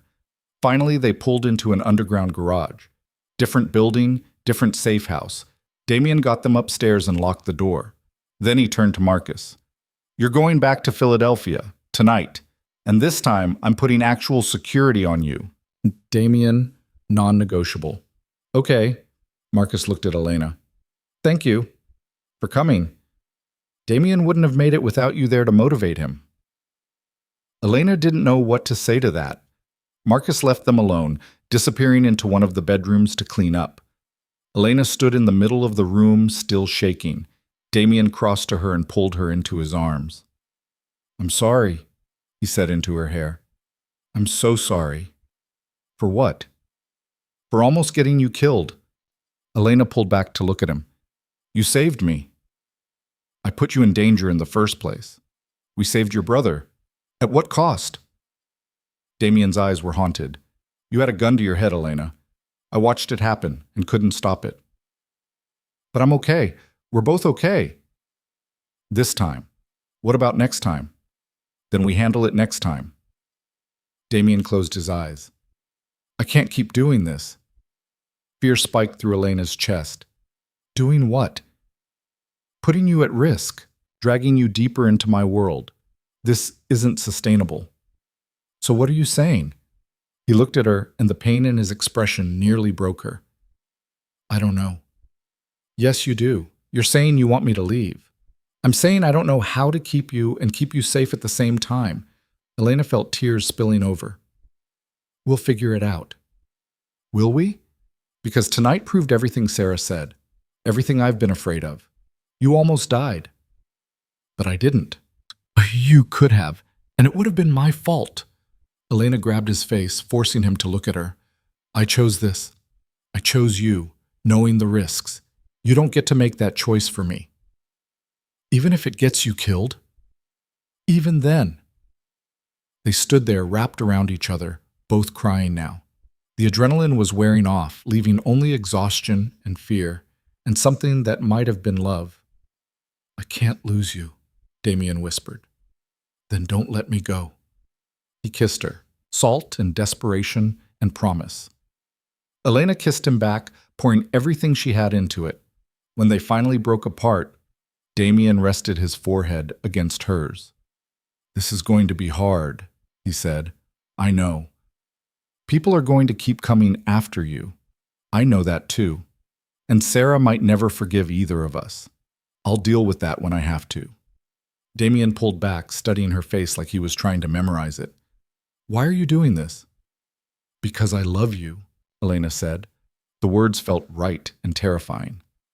I'm in love with you, Damien, and I know it's too soon and too complicated and probably the worst idea I've ever had, but I can't help it. Damien looked stunned, like he'd never expected to hear those words, like he didn't know what to do with them now that he had. Say something, Elena said. He stopped, started again. No one's ever said that to me before. Ever? Not and meant it. Elena's heart broke for him. Well, I mean it. I don't know how to do this, Damien admitted. How to be what you need. You're already what I need. Just stay. Just be honest. That's all I'm asking. Damien pulled her close again, holding her like she might disappear. I love you too, he said quietly. I don't know when it happened, but somewhere between the library and tonight, you became the thing I care about most in the world, and that terrifies me. Me too. They held each other in the darkness, two broken people trying to figure out how to be whole together. It wasn't perfect, it wasn't safe, but it was real. And for now, that was enough. They stayed in the safe house for 3 days. Marcus left the first morning, escorted by 4 of Damien's men back to Philadelphia with instructions to disappear for a while. Before he left, he pulled Elena aside. Take care of him, Marcus said. He acts like he doesn't need anyone, but he does, especially now. I will. And watch yourself. He's going to try to push you away every time things get dangerous. Don't let him. Elena managed a weak smile. I'm getting good at that part. After Marcus left, the apartment felt too quiet. Damien spent hours on the phone, coordinating cleanup from the warehouse, managing fallout. Elena listened to him switch between English and Italian, his voice hard and businesslike, nothing like the way he'd sounded when he told her he loved her. She was grading papers on the couch when he finally hung up and collapsed beside her. How bad is it? She asked. Could be worse. Marco's dead. His second-in-command is scrambling to hold things together. We'll have a few weeks of chaos, then someone will try to fill the power vacuum. And then I deal with whoever that is. He rubbed his eyes. It's always the same pattern. Someone gets ambitious, makes a move. I shut them down. Repeat until I'm too old or too dead to keep doing it. Elena set her papers aside. Is that really how you see your future? It's how it is. What if it didn't have to be? Damien looked at her. What are you suggesting? I don't know. Something different. You said yourself you didn't want this life. Wanting and having are different things. Are they? You control the organization. Can't you change how it works? It's not that simple. Why not? Damien stood up, walked to the window. Because the moment I show weakness, the moment I try to go soft, someone will see it as an opportunity. The only reason I'm still alive is because people are afraid of me. So you stay brutal forever? That's the plan? That's reality. Elena got up and went to him. What if you didn't have to do it alone? What if you had help? I have Luca. I have my people. I mean real help. Someone who sees the bigger picture. Someone who could help you transition the business into something legitimate. Damien laughed, but there was no humor in it. You've been reading too many crime novels. I'm serious. So am I. You can't just wave a wand and make an organization like this legal. There are billions of dollars in illegal operations, connections that go back decades, people who've built their entire lives on this system. But you've thought about it, Elena pressed. Haven't you? About what it would take to get out? Damien was quiet for a long moment. My father tried once, when I was 12. He wanted to go legitimate, invest in real businesses, clean the money properly. It almost got him killed. The old guard wouldn't allow it. They staged a coup, and he had to put it down violently to keep control. But you're not your father. No, I'm worse. I learned from his mistakes. I know how to hold power absolutely, which means I also know how hard it would be to give it up. Elena took his hand. I'm not asking you to give it up. I'm asking if you've ever considered transforming it, slowly, over time. Why do you care? Because I can't watch you do this forever. I can't sit by while you destroy yourself trying to be what your father made you. Damien turned to face her fully. And if I can't change, if this is all I am, then I'll love you anyway, but I don't believe that's all you are. He pulled her close, resting his chin on top of her head. You have too much faith in me. Someone has to. They stood like that for a while, wrapped in each other, trying to figure out how to build a future from violence and fear. On the fourth day, Damien said Elena could go back to her apartment. The threat had passed for now. Marco's organization was in disarray. No one was looking for her anymore. Elena should have been relieved. Instead, she felt uncertain. What about us? She asked as they packed her things. What about us? Are we just going back to how things were? Me in my apartment, you doing whatever it is you do? Damien zipped her suitcase. I don't know. What do you want? I want to see you regularly. I want to know you're safe. I can't promise safe. Then promise you'll try. He looked at her, something soft in his expression. I can promise that. Damien drove her home himself. When they pulled up to her apartment building, everything looked exactly the same, like her life hadn't completely changed in the last 2 weeks. Do you want to come up? Elena asked. I shouldn't. I have a meeting. Oh, okay. She reached for the door handle, but Damien caught her hand. Have dinner with me tomorrow, he said. Somewhere nice. Somewhere normal. Elena smiled. Like a date? Like a date. Okay, yes. He kissed her, gentle and careful, like she was something precious. When he pulled back, his eyes were serious. Be careful, he said. Keep your phone on. If anything feels off, call me. I will. I mean it, Elena. I know, I will. She got out and watched him drive away, feeling the absence of him like a physical ache. Inside her apartment, everything was exactly as she'd left it. Books on the coffee table, dishes in the sink, her bed unmade. It felt like walking into a stranger's life. Elena unpacked mechanically, then sat on her couch and tried to figure out what she was supposed to do now. Go back to work. Grade papers. Pretend the last 2 weeks hadn't happened. Her phone rang. Sarah. Elena stared at the screen, debating, then answered. Hello? Are you alive? Sarah's voice was tight. Yes. Are you safe? Yes. Are you still with him? Elena hesitated. Yes. Sarah was quiet for a long moment. I saw the news about the warehouse. They're saying it was a gang shooting, multiple casualties. I can't talk about that. Were you there? Sarah. Were you there, Elena? Yes. She heard Sarah take a shaky breath. Did he put you in danger? It's complicated. That's a yes. He also saved my life. After putting it at risk in the first place. Sarah's voice rose. Do you hear yourself? This is insane. I know how it sounds. Then why are you still doing it? Because I love him. The words hung in the air. Sarah made a sound like she was crying. I can't do this, Sarah said finally. I can't watch you throw your life away for him. I'm not throwing anything away. Yes, you are. You're throwing away your safety, your future, your common sense. For what? For someone who's going to get you killed? He's not. Yes, he is. Maybe not intentionally. Maybe he even thinks he's protecting you. But it doesn't matter. His world is violent and dangerous, and people die. That's the reality, Elle. And you're choosing to walk into it anyway. Elena felt tears burning. He's not what you think he is. He's exactly what I think he is. I've known him my whole life. You've known him 2 weeks. I know enough.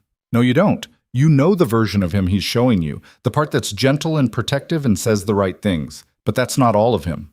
There's another part, the part that kills people, that builds empires on fear, that will sacrifice anything to maintain control. I've seen that part too. And it doesn't scare you? It terrifies me. But I'm choosing him anyway. Sarah was crying openly now. I can't watch this. I can't watch you fall for him knowing how it ends. How does it end?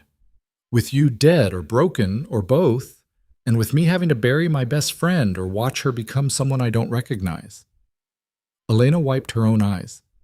What if you're wrong? What if it works out? It won't. How do you know? Because I've seen what Damien does to people he cares about. Our mother left him when he was 8 because she couldn't handle the violence. Marcus had to disappear to have any kind of normal life. Everyone who gets close to him either leaves or gets destroyed. That's the pattern, Elena. And you thinking you're different doesn't change it. The words hit harder because they echoed Elena's own fears. I'm sorry, Elena said quietly. I'm sorry this is hurting you, but I can't walk away from him.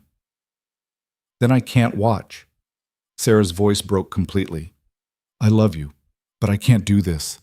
Don't call me unless you come to your senses. She hung up. Elena sat there holding the phone, crying silently. Part of her wanted to call Sarah back to fix this, to make it okay, but she knew it wouldn't work. Sarah had drawn a line, and Elena had chosen which side to stand on. She cried for a while, then washed her face and tried to pull herself together. Tomorrow she had to go back to work, had to face her students and pretend everything was normal, had to figure out how to live in 2 worlds at once. Her phone buzzed. Text from Damien. You okay? Not really, Sarah called. And? She doesn't want to talk to me anymore. 3 dots appeared, disappeared, appeared again. Then, I'm sorry, this is my fault. No, it's mine. I made my choice. Do you regret it? Elena stared at the question for a long time. Did she? Her best friend wouldn't speak to her. She'd almost been killed. Her quiet life was gone forever. No, I don't regret it. Even after everything? Especially after everything. I don't deserve you. Probably not. But you're stuck with me anyway. Tomorrow night, 7 p.m. I'll pick you up. It's a date. She put the phone down and looked around her apartment. It was quiet and safe and exactly what she'd always wanted. Before. Now, it just felt empty. The next day at school was harder than Elena expected. Her students were the same, the lessons were the same, but everything felt different. She kept catching herself looking at the door, half expecting someone to walk in with a gun. During lunch, her principal stopped by. Elena, can we talk? Elena followed her to the office, heart pounding. Had someone found out? Was she about to get fired? I wanted to check in, the principal said, closing the door. You were out sick last week and you seemed distracted today. Is everything all right? I'm fine, just still recovering. You're sure? Because if you need more time. No, I'm okay. Really. The principal studied her face. You know, you can talk to me if something's wrong, if you're dealing with something difficult. Elena wanted to laugh. Difficult. That was one word for it. I appreciate that, but I'm managing. She made it through the rest of the day on autopilot. When the final bell rang, Elena gathered her things and headed home, already thinking about what to wear tonight. Damien picked her up at exactly 7. He was wearing a suit, dark gray, expensive, and he'd shaved. Elena had put on a dress she hadn't worn in months, simple and black. You look beautiful, he said when she opened the door. You clean up pretty well yourself. They drove to a restaurant on the waterfront, the kind of place Elena had only read about. A hostess led them to a private table overlooking the water. Is this okay? Damien asked once they were seated. It's perfect. They ordered wine and food, and for a while they just talked. Normal things, books, movies, what Elena's students were like. Damien was surprisingly easy to talk to when he let his guard down. Do you miss teaching? He asked. I was only gone a week. That's not what I asked. Elena considered. I miss the routine, the predictability, knowing what each day would bring. Do you want that back? I don't know if I can have it back, even if I wanted it. Damien reached across the table and took her hand. I know I've complicated your life. You've done more than complicate it. You've completely upended it. Do you want me to fix it? I can. I can make sure you're safe, protected. You can go back to your apartment, your job, your normal life. And I'll stay away. Elena's chest tightened. Is that what you want? No, but I'll do it if it's what you need. What I need is for you to stop offering to leave every time things get hard. I'm trying to give you an out. I don't want an out. I want you to trust that I can handle this. Damien looked at their joined hands. I'm not used to trusting people. I know, but you're going to have to learn, because I'm not going anywhere, and I need to know you're not either. I'm not, I promise. Even when it gets messy? Especially then. They ate dinner and talked until the restaurant started closing. Damien drove her back to her apartment, but this time he came upstairs. Inside, Elena poured them both wine, and they sat on her couch, close but not touching. Tell me something true, Elena said. About what? About you. Something I don't know. Damien thought for a moment. I'm terrified of becoming my father. Every day I wake up and wonder if today's the day I cross that line completely. You're not him. How do you know? You never met him. Because you care that you might be. He wouldn't have. Damien turned to look at her. When I was 16 after the execution I told you about, I tried to run away, got as far as the bus station before one of my father's men found me. He dragged me home, and my father beat me so badly I couldn't walk for a week. And while I was lying there, he told me that love was weakness, that caring about anything made you vulnerable, that the only way to survive in our world was to kill every soft part of yourself. Elena felt tears welling up.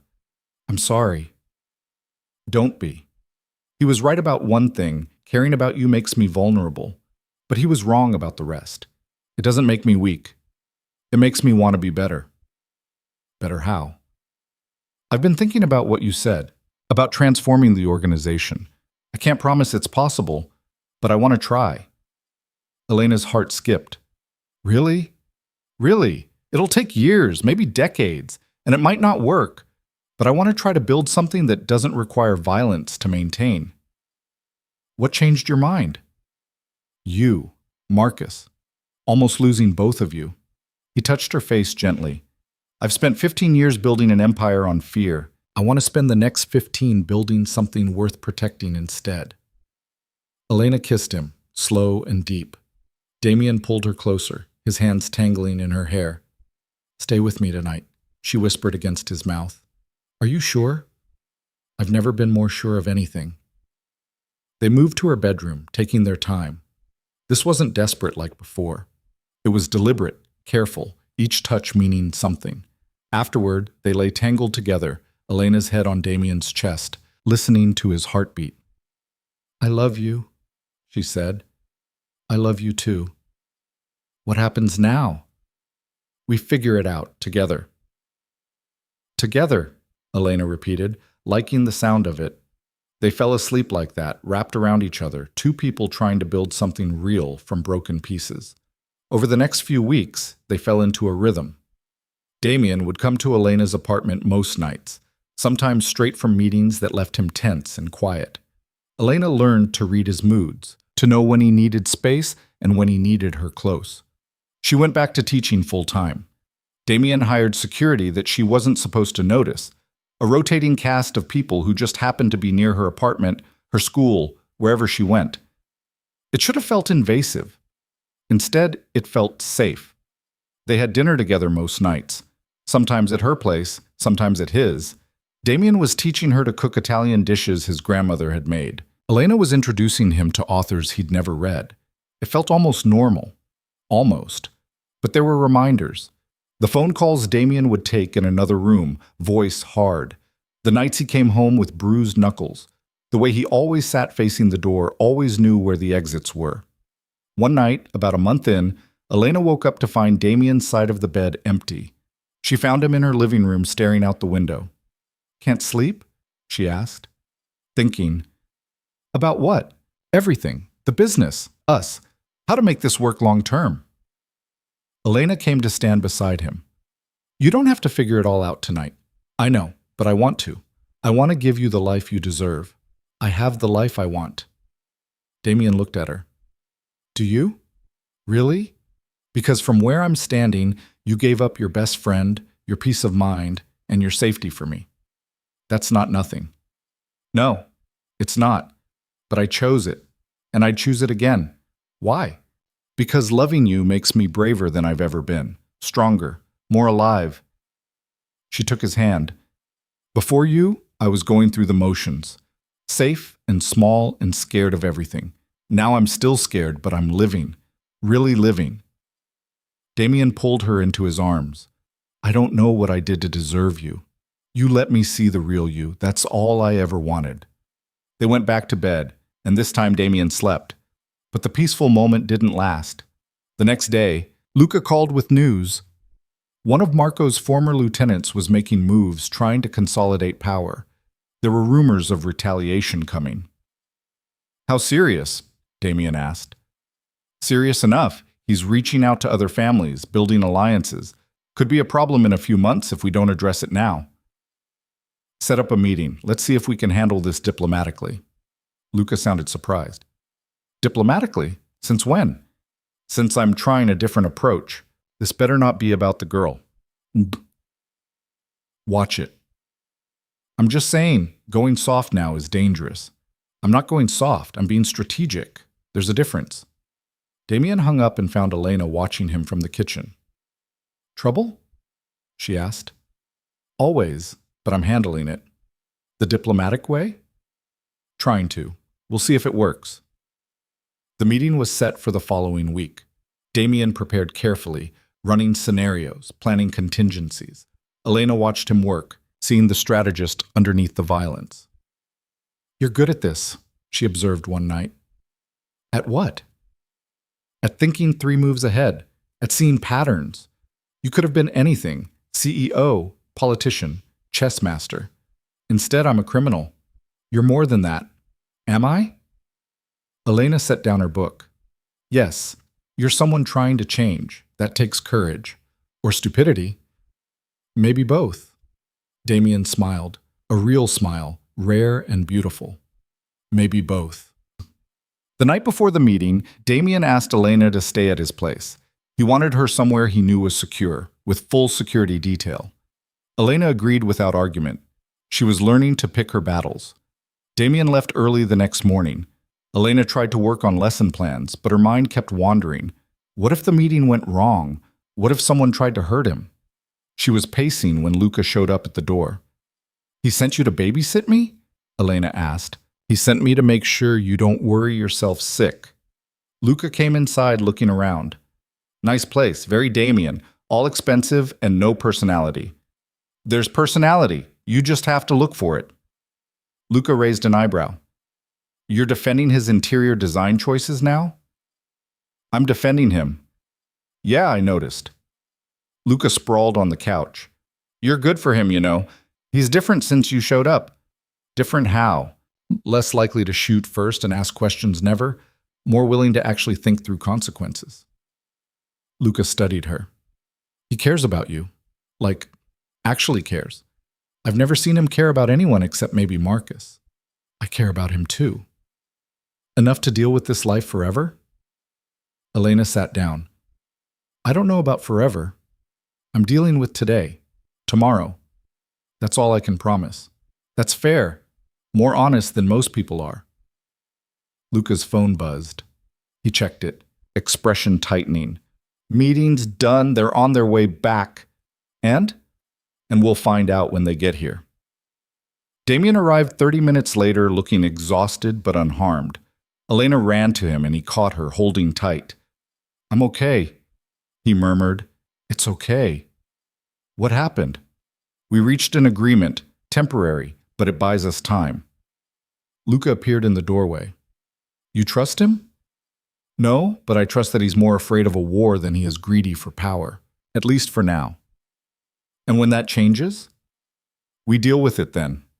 Luca left, still muttering about diplomacy being a waste of time. Damien locked the door behind him and turned to Elena. Thank you, he said. For what? For being here. For not giving up on me. For making me want to try different ways. Elena touched his face. You don't have to thank me for that. Yes, I do. Because without you, I wouldn't be trying. I'd be doing what I've always done, ruling through fear and waiting for someone to take me out. And now? Now I'm trying to build something that might actually last. Something worth having. He kissed her, deep and meaningful, and Elena felt the shift in him. He wasn't just trying for her anymore. He was trying for himself, for the possibility of a future that didn't end in violence. That night, wrapped in each other, Damien told Elena about his plans, how he was slowly shifting legitimate business holdings, creating legal revenue streams, how he was identifying the parts of the organization that could be transformed and the parts that would have to be dismantled. It'll take years, he said, maybe a decade, and I'll probably make enemies along the way, people who like things the old way. Can you survive that? I don't know, but I'm going to try. Elena held him tighter. Then I'm with you, every step. Even if it gets worse before it gets better? Even then. They fell asleep planning an impossible future, two people who'd found each other in the darkness and decided to build toward light.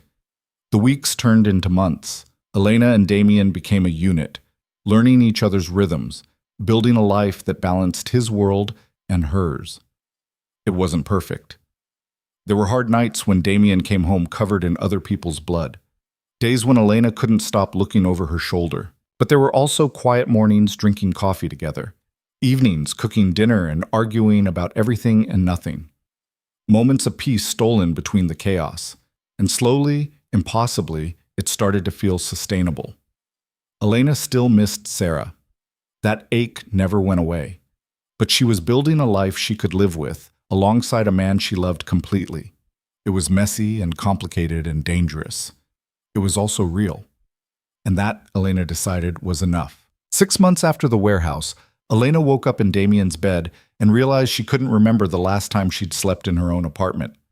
Her things had migrated here slowly, a toothbrush, then clothes, then books, until one day she looked around and realized she'd moved in without either of them saying it out loud. Damien was already awake, sitting at the edge of the bed with his phone, reading something that made his jaw tight. What's wrong? Elena asked. Nothing. Go back to sleep. She sat up instead. We agreed no more lying. He set the phone down and turned to face her. There's a situation. One of the families we've been negotiating with is pushing back on the transition plan. They want things to stay the way they've always been. What are you going to do? Meet with them. Try to make them see reason. And if they don't see reason? Damien's expression went hard. Then I remind them why they were afraid of me in the first place. Elena felt the familiar weight in her chest. This was the reality of loving him. He was trying to change, genuinely trying, but some problems still required the old solutions. Be careful, she said. Always am. He kissed her forehead and left. Elena got up and made coffee, trying not to think about all the ways the meeting could go wrong. She was grading papers when her phone rang. Unknown number. She almost didn't answer, but something made her pick up. Hello? Elena, it's Sarah. Elena's heart stopped. Sarah? Can we meet, please? I need to talk to you. Yes, of course. When? Today. The cafe near your old apartment, 2 o'clock. I'll be there. Sarah hung up. Elena sat staring at her phone, trying to process what had just happened.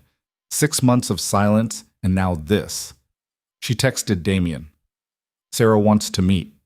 His response came immediately. Do you want security?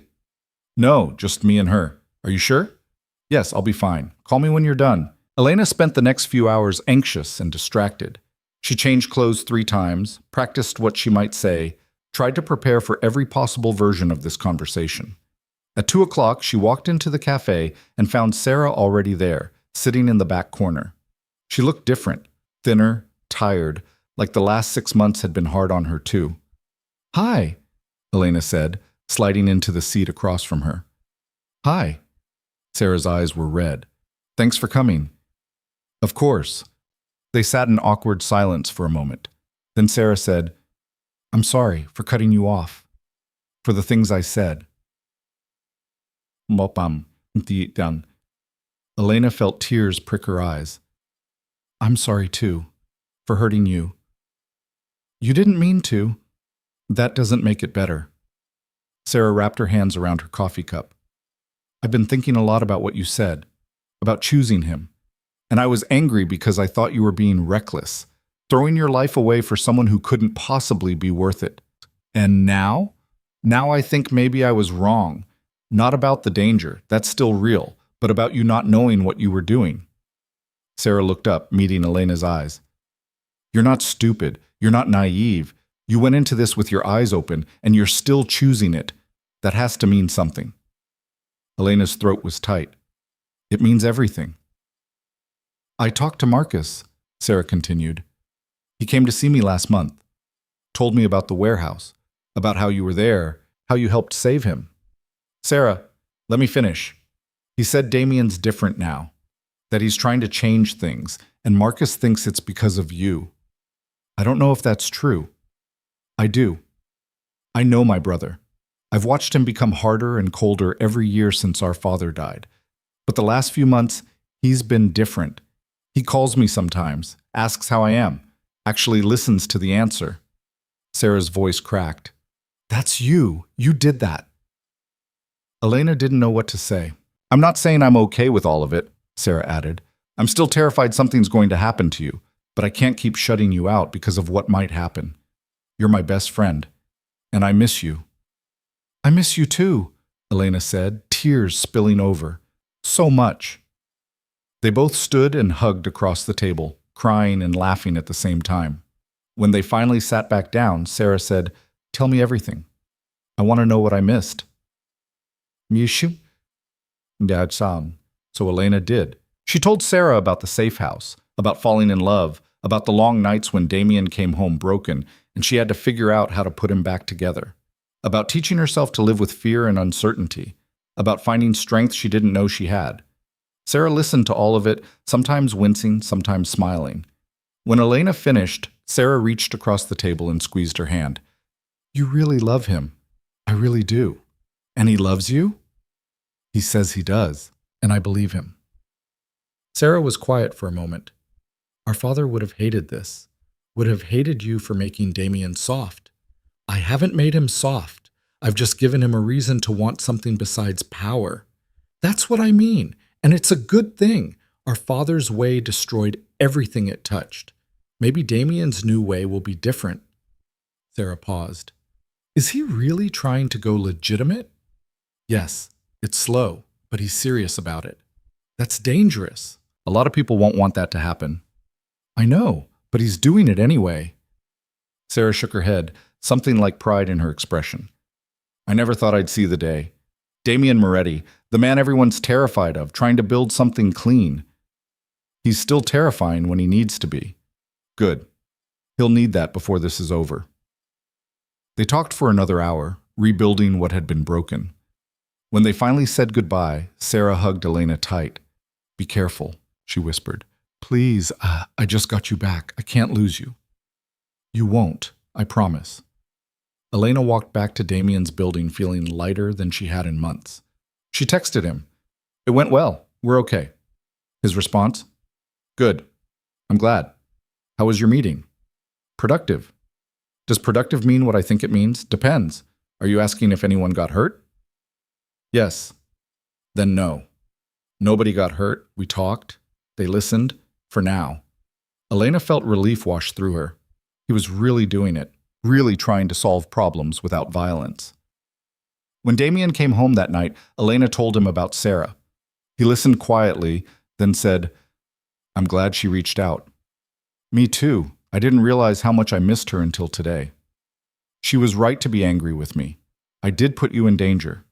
We've been through this, I know, but I can admit she had a point." Damien pulled Elena onto his lap. "I'm trying to do better, for you, for everyone. I know you are. It's slow. Some days it feels impossible. Like I'm trying to turn a battleship with a canoe paddle. But you're turning it. That's what matters." He kissed her, slow and deep.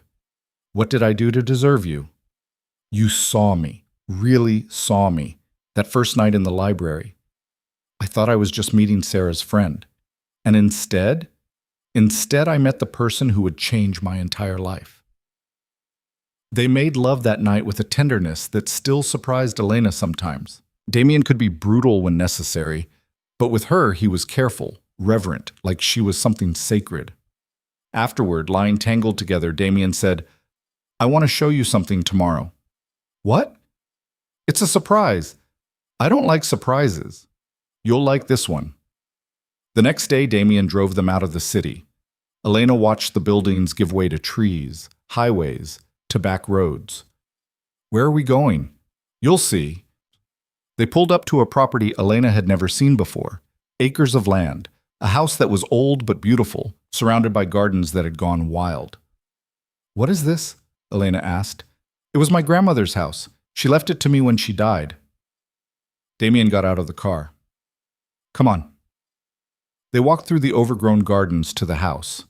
Inside it smelled like dust and memories. The furniture was covered in sheets, but Elena could see the bones of something beautiful underneath.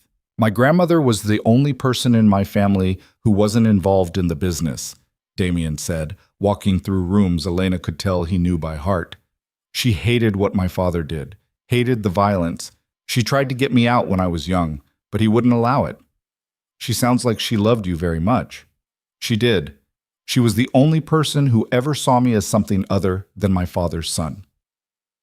He stopped in what must have been the living room, looking around. "After she died, I couldn't come here. It hurt too much. But lately I've been thinking about it differently." "How?" "As a possibility.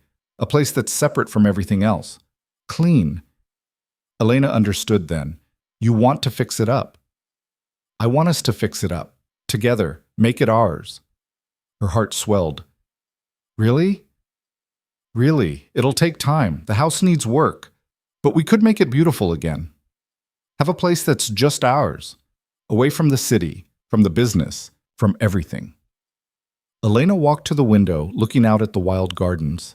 She could see it, the house restored, the gardens tamed, a life built here. Something real and permanent. "Yes," she said. "Let's do it." Damien came up behind her, wrapping his arms around her waist. "I love you." "I love you too." They spent the afternoon walking the property, planning. Which rooms would be what, how they'd restore the gardens, where they'd put a home office for Elena's teaching work. It felt like building a future, brick by brick. On the drive back, Damien said, "I've been thinking about something else too." "What?" "The organization. I want to start the Moretti Foundation, something that does real good. Education, community centers, programs for at-risk kids. Use some of the money we've made to actually help people." Elena stared at him. "You're serious?" "Completely. It'll take time to set up properly, get the right people involved. But I want to start building something that outlasts me, something that helps instead of hurts." "That's incredible." "It's what my grandmother would have wanted, what you would want." "What you want," Elena corrected. "This is your choice." "Our choice. I want you involved, running programs, making decisions. This isn't just mine. It's ours." Elena felt tears welling up. This was more than she'd ever hoped for. Not just Damien trying to change, but actually building something meaningful. "Okay," she said. "Yes, let's do it." Over the next few months, they worked on both projects. The house became their weekend retreat, slowly transforming from abandoned to alive. The foundation took shape on paper, then in reality, with offices and staff and programs. It wasn't easy. There were setbacks. Families within the organization who resisted change. Threats from outside groups who saw weakness in Damien's new direction. Nights, when he came home frustrated, questioning whether any of it was worth it. But he kept going. They kept going. Elena watched him transform, not into someone different, but into a fuller version of himself. The man who could be brutal when necessary was also the man who spent Saturday mornings at the foundation, talking to kids about staying in school. The crime boss who made people afraid was also the man who cried when they finally got the house's garden blooming again. He was complicated and contradictory and deeply flawed, and Elena loved every version of him. 1 year after they met, Damien took Elena back to his grandmother's house. It was December, snow covering the gardens they'd restored. The house glowed with warmth, a fire crackling in the living room they'd spent months renovating. "There's one more room I want to show you," Damien said. He led her upstairs to a room she'd seen before but never paid much attention to. Now it was transformed. Bookshelves lining the walls, a desk by the window, comfortable chairs, everything she'd ever wanted in a home office. "For your writing," Damien said. "I know you've been wanting to write something beyond lesson plans. This is your space to do it." Elena's throat was tight. "When did you do this?" "The last few weeks. Luca helped." "It's perfect." "Look closer." Elena walked to the desk. On it sat a small box. Her hands trembled as she picked it up and opened it. Inside was a ring, simple, elegant, a single diamond. When she turned around, Damien was on one knee. "Elena Brooks," he said, voice rough with emotion. "You walked into my life when I'd convinced myself I didn't deserve love or happiness or anything good. You saw past the violence and the fear to the person I was trying to be. You chose me anyway, even when it was dangerous and stupid and everyone told you not to." Elena was crying openly now. "You made me want to be better," Damien continued. "Not because you asked me to, but because you believed I could be. You gave me a reason to build something instead of just protecting what I had. You showed me what love actually looks like, not weakness, not leverage, but strength and trust, and choosing each other every single day." He took a shaky breath. "I can't promise you safe. I can't promise you easy. But I can promise you honest. I can promise you all of me. The good, the bad, the terrifying parts. Everything. I can promise to keep trying to be the man you see when you look at me. And I can promise to love you completely, fiercely, for the rest of my life." Damien held up the ring. "Will you marry me?" Elena couldn't speak through her tears. She nodded frantically, then managed to choke out, "Yes. Yes, of course, yes." He slid the ring onto her finger and stood, pulling her into a kiss that tasted like salt and joy and promise. Elena wrapped her arms around him, holding on tight to this man who'd terrified her and saved her and loved her all at once. "I love you," she said against his mouth. "I love you too, so much." They stood there holding each other while snow fell outside and the fire crackled and the future stretched out ahead of them, uncertain, but together. That night, Damien called Marcus and Sarah to tell them the news. Marcus laughed and said he'd known it was coming. Sarah cried happy tears and said she couldn't wait to help plan the wedding. "Small ceremony," Damien insisted. "Just family and close friends." "That's like 10 people," Sarah said. "Exactly." They planned it for spring, at the house. Elena wanted something intimate, something that felt like them rather than like a production. Damien agreed immediately. He'd never wanted a big wedding anyway. The months leading up to it were busy. The foundation was expanding, adding new programs. The organization's legitimate business operations were growing while the illegal ones slowly wound down. It was messy and complicated, but it was happening. Damien had to put down one last challenge, a lieutenant who tried to stage a coup, refusing to accept the changes. It was brutal and necessary, and it reminded Elena that her husband-to-be was still capable of violence when pushed. But he came home after, shaken in a way he wouldn't have been a year ago. "I hated doing that," he told her. "I know. But he didn't give me a choice." "I know that too." "Does it scare you, knowing I can still do that?" Elena thought about it carefully. "It reminds me who you are, all of who you are, and I chose to love all of it." Damien held her close. I don't want that to be my legacy. Violence and fear. It won't be. Your legacy will be the foundation, the changes you're making. The kids who get opportunities they wouldn't have had, that's what will outlast you. Because of you. Because of us. Spring came soft and green. The gardens at the house bloomed with flowers Elena and Damien had planted together. They got married on a Saturday afternoon with 20 people watching. Marcus, Sarah, Luca, a handful of others who mattered. Elena wore a simple dress, cream-colored and elegant. Damien wore a dark suit and cried when he saw her walking toward him. The ceremony was short. They'd written their own vows. Elena went first. Damien, you taught me that loving someone doesn't mean loving who they could be someday. It means loving who they are right now, in all their complexity. You're brilliant and broken and brave. You're trying to be better while accepting that perfect isn't possible. You see me clearly, and you love me anyway.